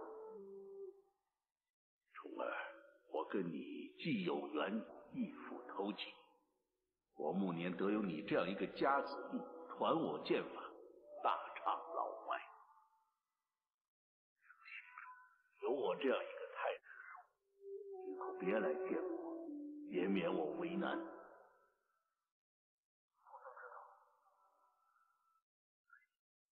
教你剑术的事，以后千万不要再提，就算你师父问，也不要说。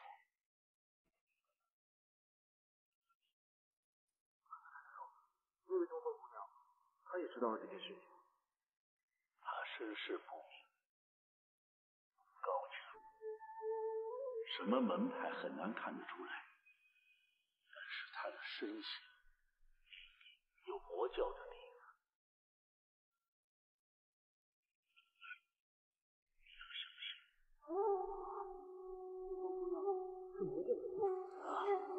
我也是猜测，蓉儿，凡事不要太陷入。太师叔以前也是太陷入了。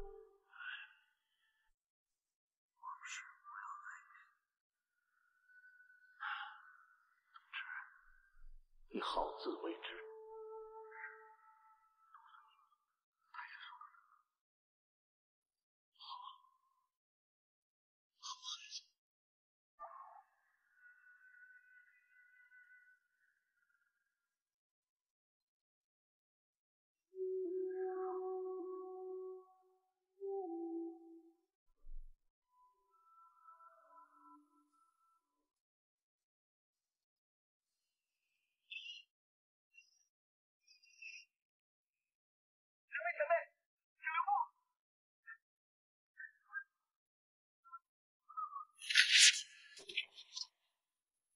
师弟，你怎么样？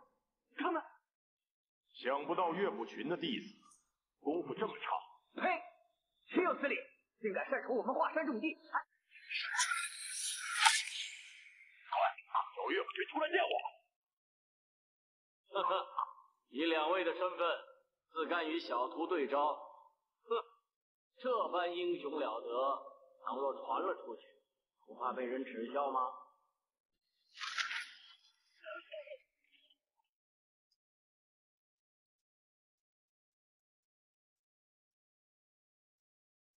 两位隐退江湖已经10几年了，早已跟我华山派毫无瓜葛。不知今日上这华山又为何而来啊？笑话！难道华山是你岳师兄买下来的？我剑宗的后人就不能来了？两位上的华山游玩自是欢迎，只是我岳某人早已不是你们的师兄了，所以岳师兄3个字，原封奉还。好，既然你说的这么绝，休怪我风不平不念同门之情了。当年你师父霸占华山派，行使阴谋诡计，这笔旧账，今日可得好好算算。哦，你要算账？算什么账？怎么个算法？你篡夺华山掌门之位已20年了，也应该让位了吧？原来二位到华山就是想夺我这个掌门人的位子。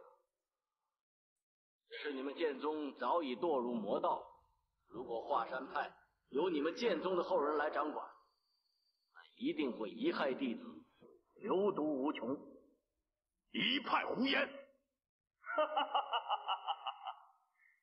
如果岳兄你领导有方的话，怎么5岳剑派又会以嵩山为甘为牛后？程不忧，你言下之意就是说你自己本领过人了。好，那我今天就来领教一下。宁女侠乃华山气宗高手，今日剑宗程不忧倒要领教宁女侠的气功，我要看看今日剑气两宗相争，谁成第一？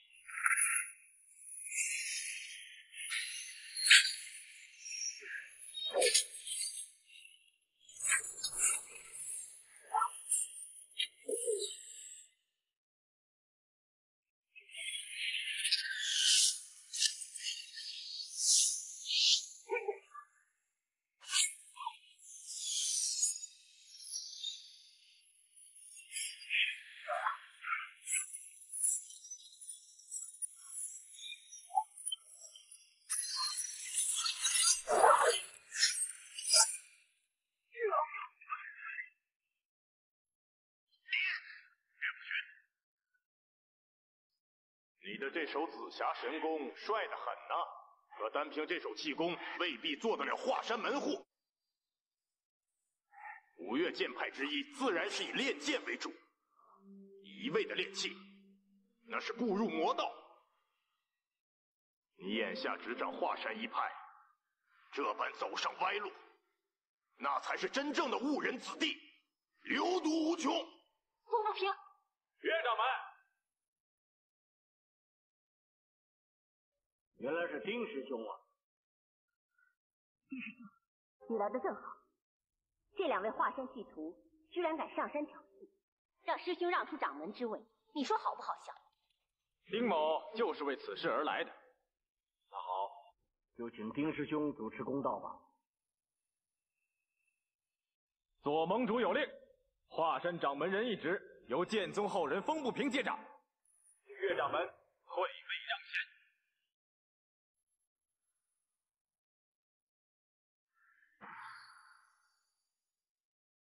原来那天客栈里的那个人就是丁爷。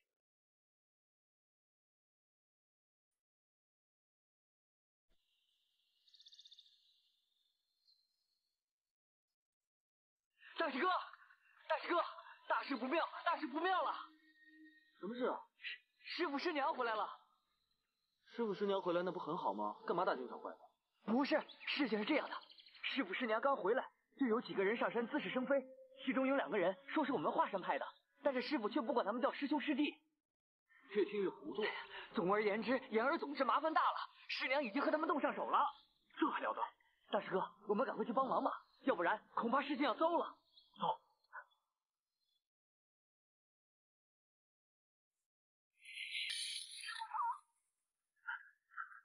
你不是说时间不到不能下崖吗？怎么跑下来了？怎么说话不算话？事关紧急，师娘师父有难，先不跟你说了。难道华山派出事了？这倒好。我和你一块去吧。为什么？你这一去，若是跑了，我上哪儿去逮你啊？哪儿来的啰嗦女子？我们有急事，你快让开！你给人学干什么？快给他解开！解开他也行啊，你得让我跟你一块儿去。好，我答应你。不过我要是连累你了，你可别怪我。还有事情可以连累得到我吗？师哥，咱们快走吧。走啊！快！文兄，你们剑宗一支早在25年前就离开了本门，自认不再是我华山派弟子，何以今日又来闹事？倘若你们自认功夫了得，何不自立门户，在武林中扬名立万，好让岳某心服口服？岳师兄，在下与你无冤无仇，原本不该伤了这和气。可是你霸占华山掌门之位，却一味的教弟子练气不练剑，以至于我华山派的声名日衰。你有推卸不掉的责任。再说，当年气宗排斥剑宗，所使用的手段不明不白，也不正大光明。我剑宗弟子没一个服气的。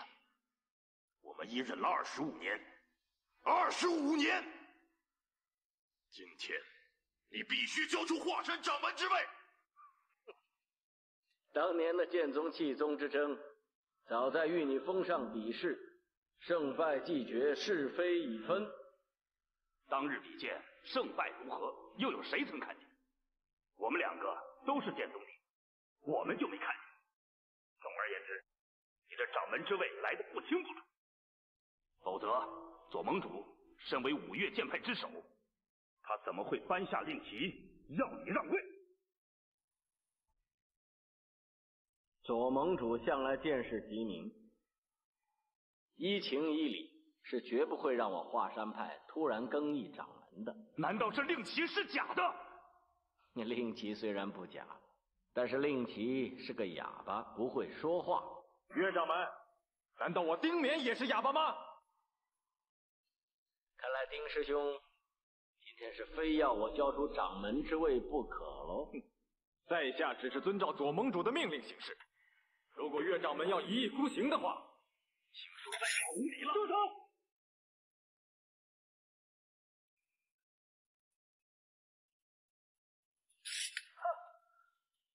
我师傅何等尊贵身份，怎么可以和凡夫俗子交手呢？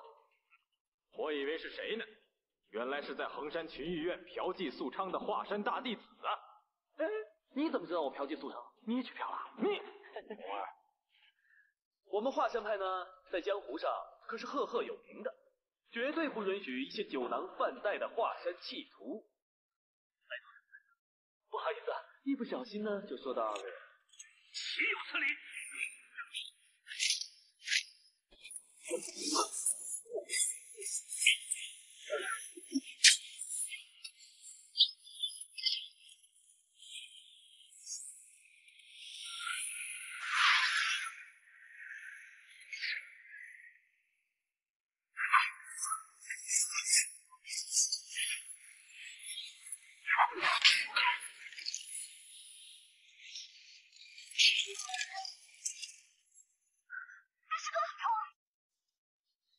令狐冲，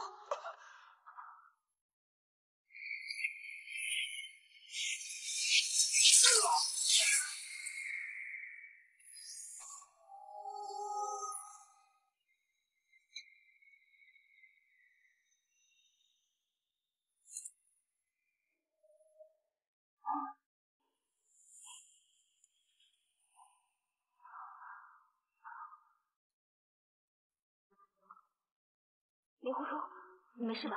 暂时还死不了。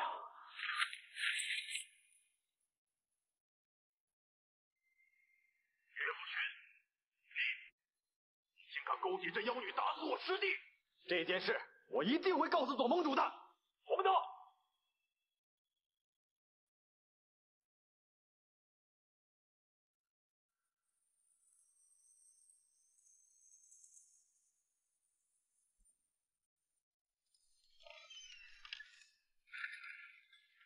大友说呀，他也不知道那个女人的来历。那个女人出手如此残忍，我怕冲儿她。他既然出手相救，就不会伤害冲儿的。我现在担心的是冲儿的伤势而已。师妹啊，你今天有没有注意到冲儿所使用的剑法？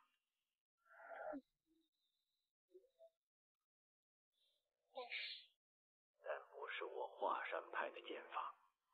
师兄，你是说冲儿她偷学别派的武功？冲儿从衡阳回来之后，就一直待在思过崖上面，应该没有机会去学习别派的武功吧？会不会是他在衡阳学的辟邪剑法？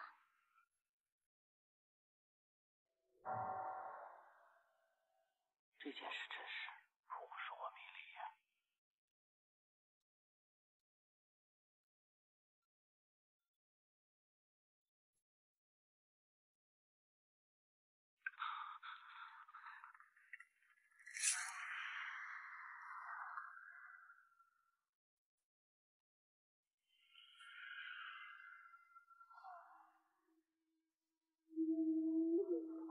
再耽误些时辰，性命恐怕都不保。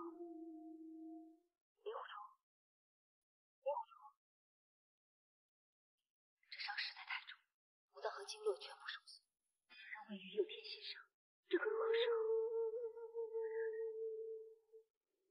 有功无内，醒来。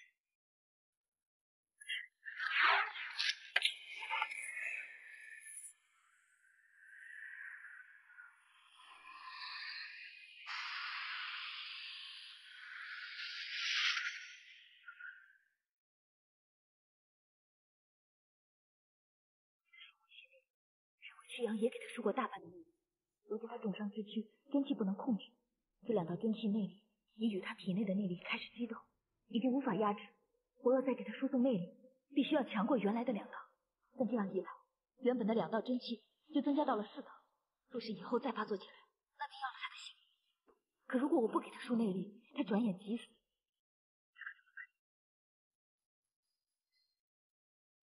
这只可以是内力。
不是为了夷陵，我怕你死了。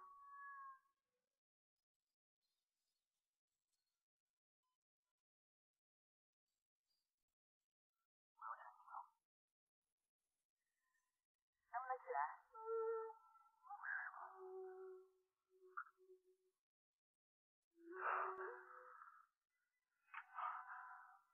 我不知道为什么我身上有好几股金子传流，难受死了。14道真气，其中3道是我输给你的，不给你输气，你必死无疑。我这也是没有办法的事。送我回华山吧，也许你师傅能救我。以你师傅的功力，怕他也是救不了你。我是一定要回去的。我要尽我内心，让他家人触发了门规，不能做太错了。你放心吧，我答应你。好吧。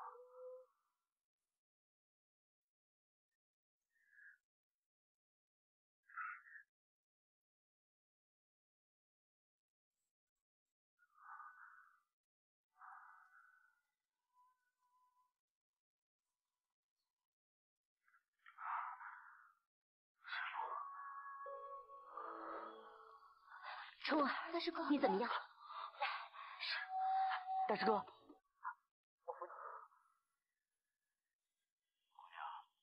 多谢照顾冲儿，不知姑娘高姓大名，是何门派？我不过是一个乡野村姑，也没有什么门派。我跟你徒弟令狐冲是朋友，他受伤了，我送他回来而已。既然小徒已经送回，不知姑娘是否用过斋饭再走，还是由岳母？岳掌门，你不介意我多待几天吧？我跟令狐冲还有约定没有完成，我暂时就不走。喂，你竟敢这样跟我师傅说话！你师傅对我说话都客客气气的，你一个小喽啰还敢在这里大呼小叫，你还有没有规矩？景之，既然姑娘不嫌弃我华山派地方狭小，那我华山自然欢迎姑娘。君子见果然君子，下回看到我不得无礼了。瘸子！什么瘸子？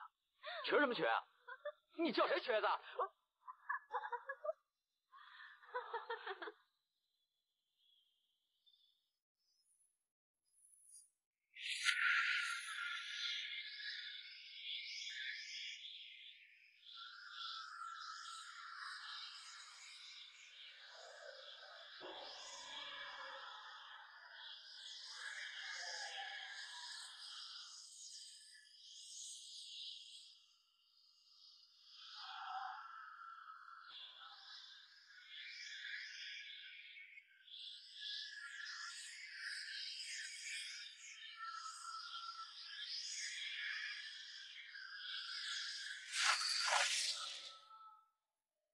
冲儿，师兄，冲儿她怎么样了？冲儿体内有4道奇怪的真气，看来就是被那个女子给打进身体里的。好狠毒的女人！她往大师兄体内打入这么多道真气，想让大师兄求生不得，求死不能。我找他算账去。加油！师傅，不可造次。他是不是真有恶意，却很难说。有谁会凭着大号内力的危险去加害？没有人会那么蠢的。那会不会是这个女人想要给冲儿疗伤？师娘，那个女人把大师兄弄成这样，有这么疗伤的吗？这件事情极为蹊跷，看来我们要对这个女人要小心防范。赶快想办法救救大师哥吧！现在能救冲儿的办法，就是将他体内的4道真气给注。可是他这4道真气非常奇怪，上下游走，左右而为，根本就不受控制。那大师哥他会不会？三儿，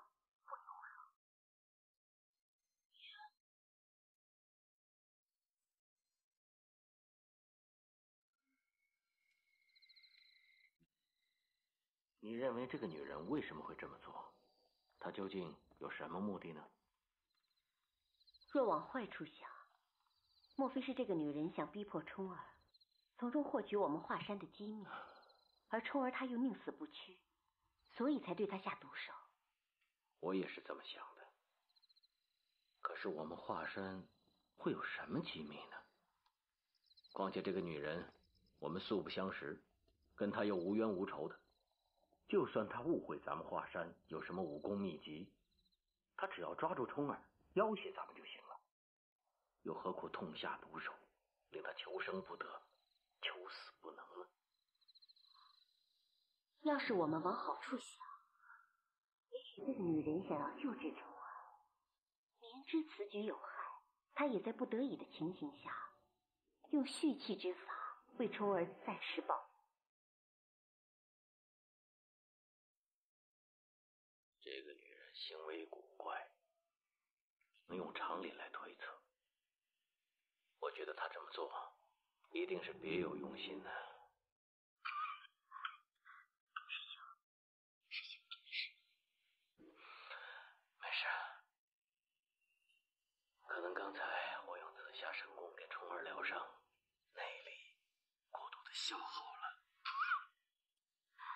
师兄，难道是这个女人想借着你给冲儿疗伤，消耗体力，然后突然对我们动手，将我们一举歼灭？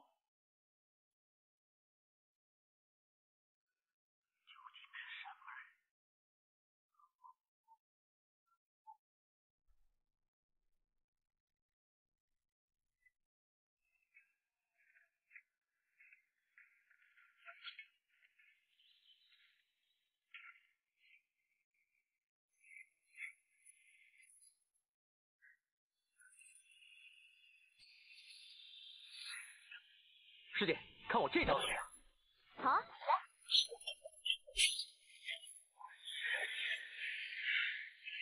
一个推倒啊！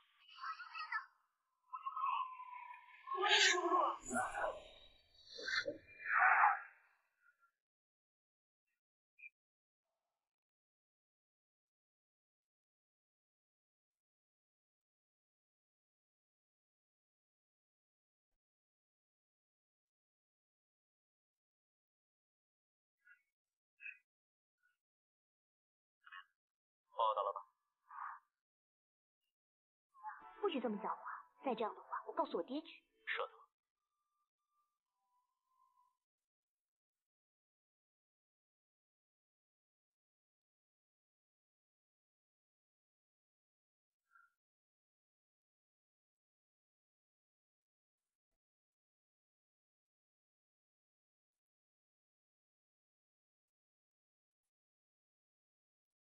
大师哥，你的伤好点了没？令狐冲，你乱跑什么？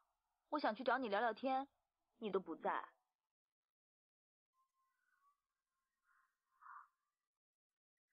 人家在那边卿卿我我的，你起什么劲啊？哎呦，你不是有我了吗？哎，对了，等你伤好了，我陪你练剑吧。我天天跟你在一起，好吗？你大师哥腼腆，以后这事儿就由我做主了。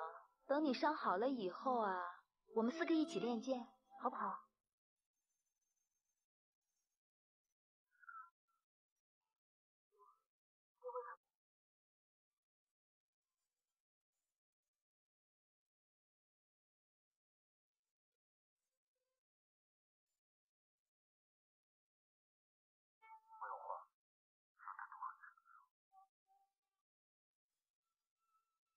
听你的。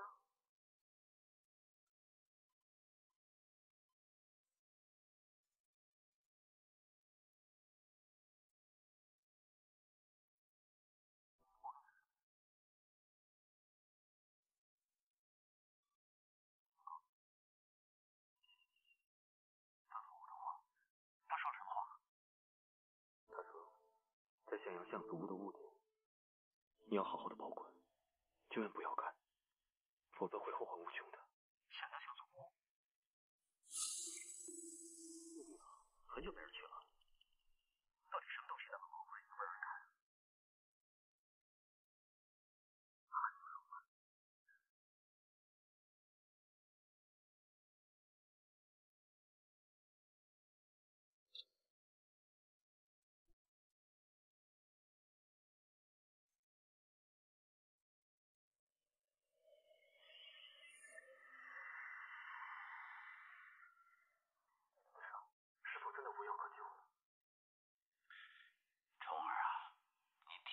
真气非常的恶毒奇怪，师父一时之间也无法化解，只好先用内力将它压住了，以减轻你的痛苦。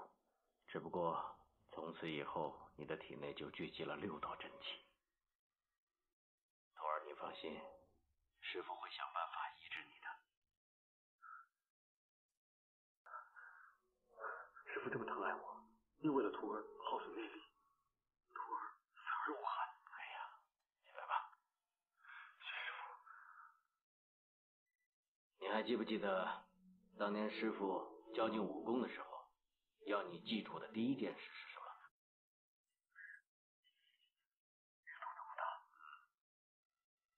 不错，天下武学博大精深，而且家数繁多。如果你因为一时贪心而偷练了别派的武功的话，那只会走火入魔，抱憾终身呢。师父的教诲，弟子从未忘记。那天你教训程不忧的时候，所用的是什么剑法？师父，弟子所用的绝不是别派剑法，但也并不是师父教给你的剑法吧？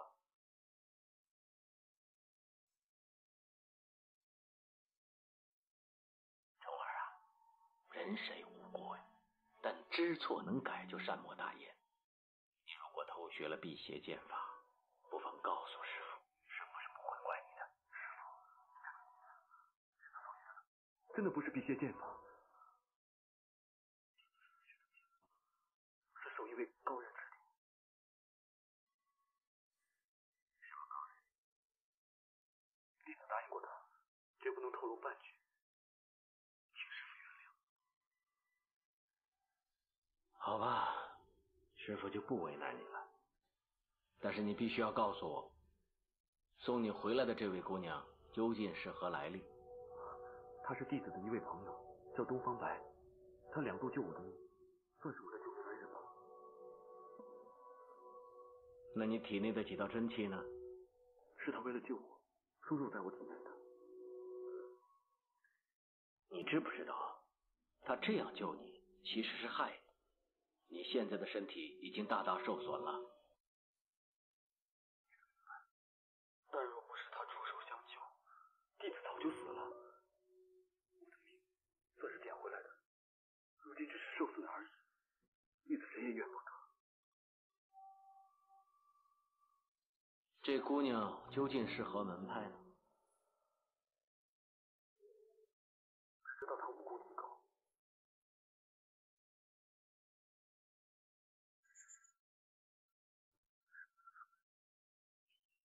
可千万不能跟师父说，否则师父嫉恶如仇，怕是要和东方过命。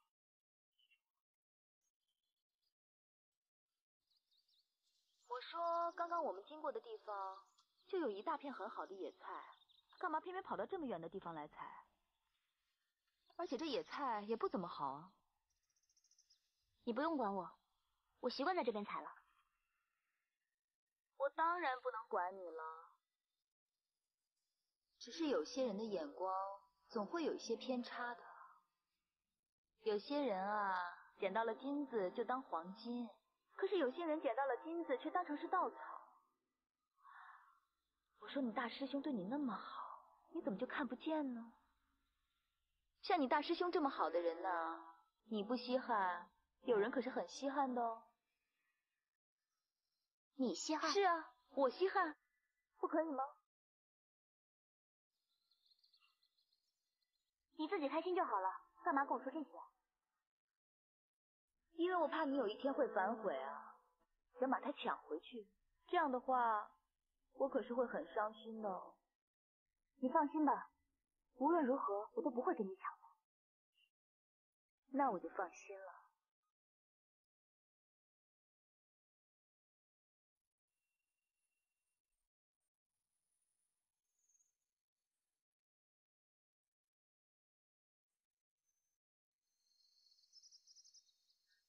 要我说，有时候人和人之间是这样的，这远看的桃花永远都比眼前的好，就好像山崖上那些蘑菇好了，看起来漂亮又大方，但要是真的摘到了，还不一定是好的呢。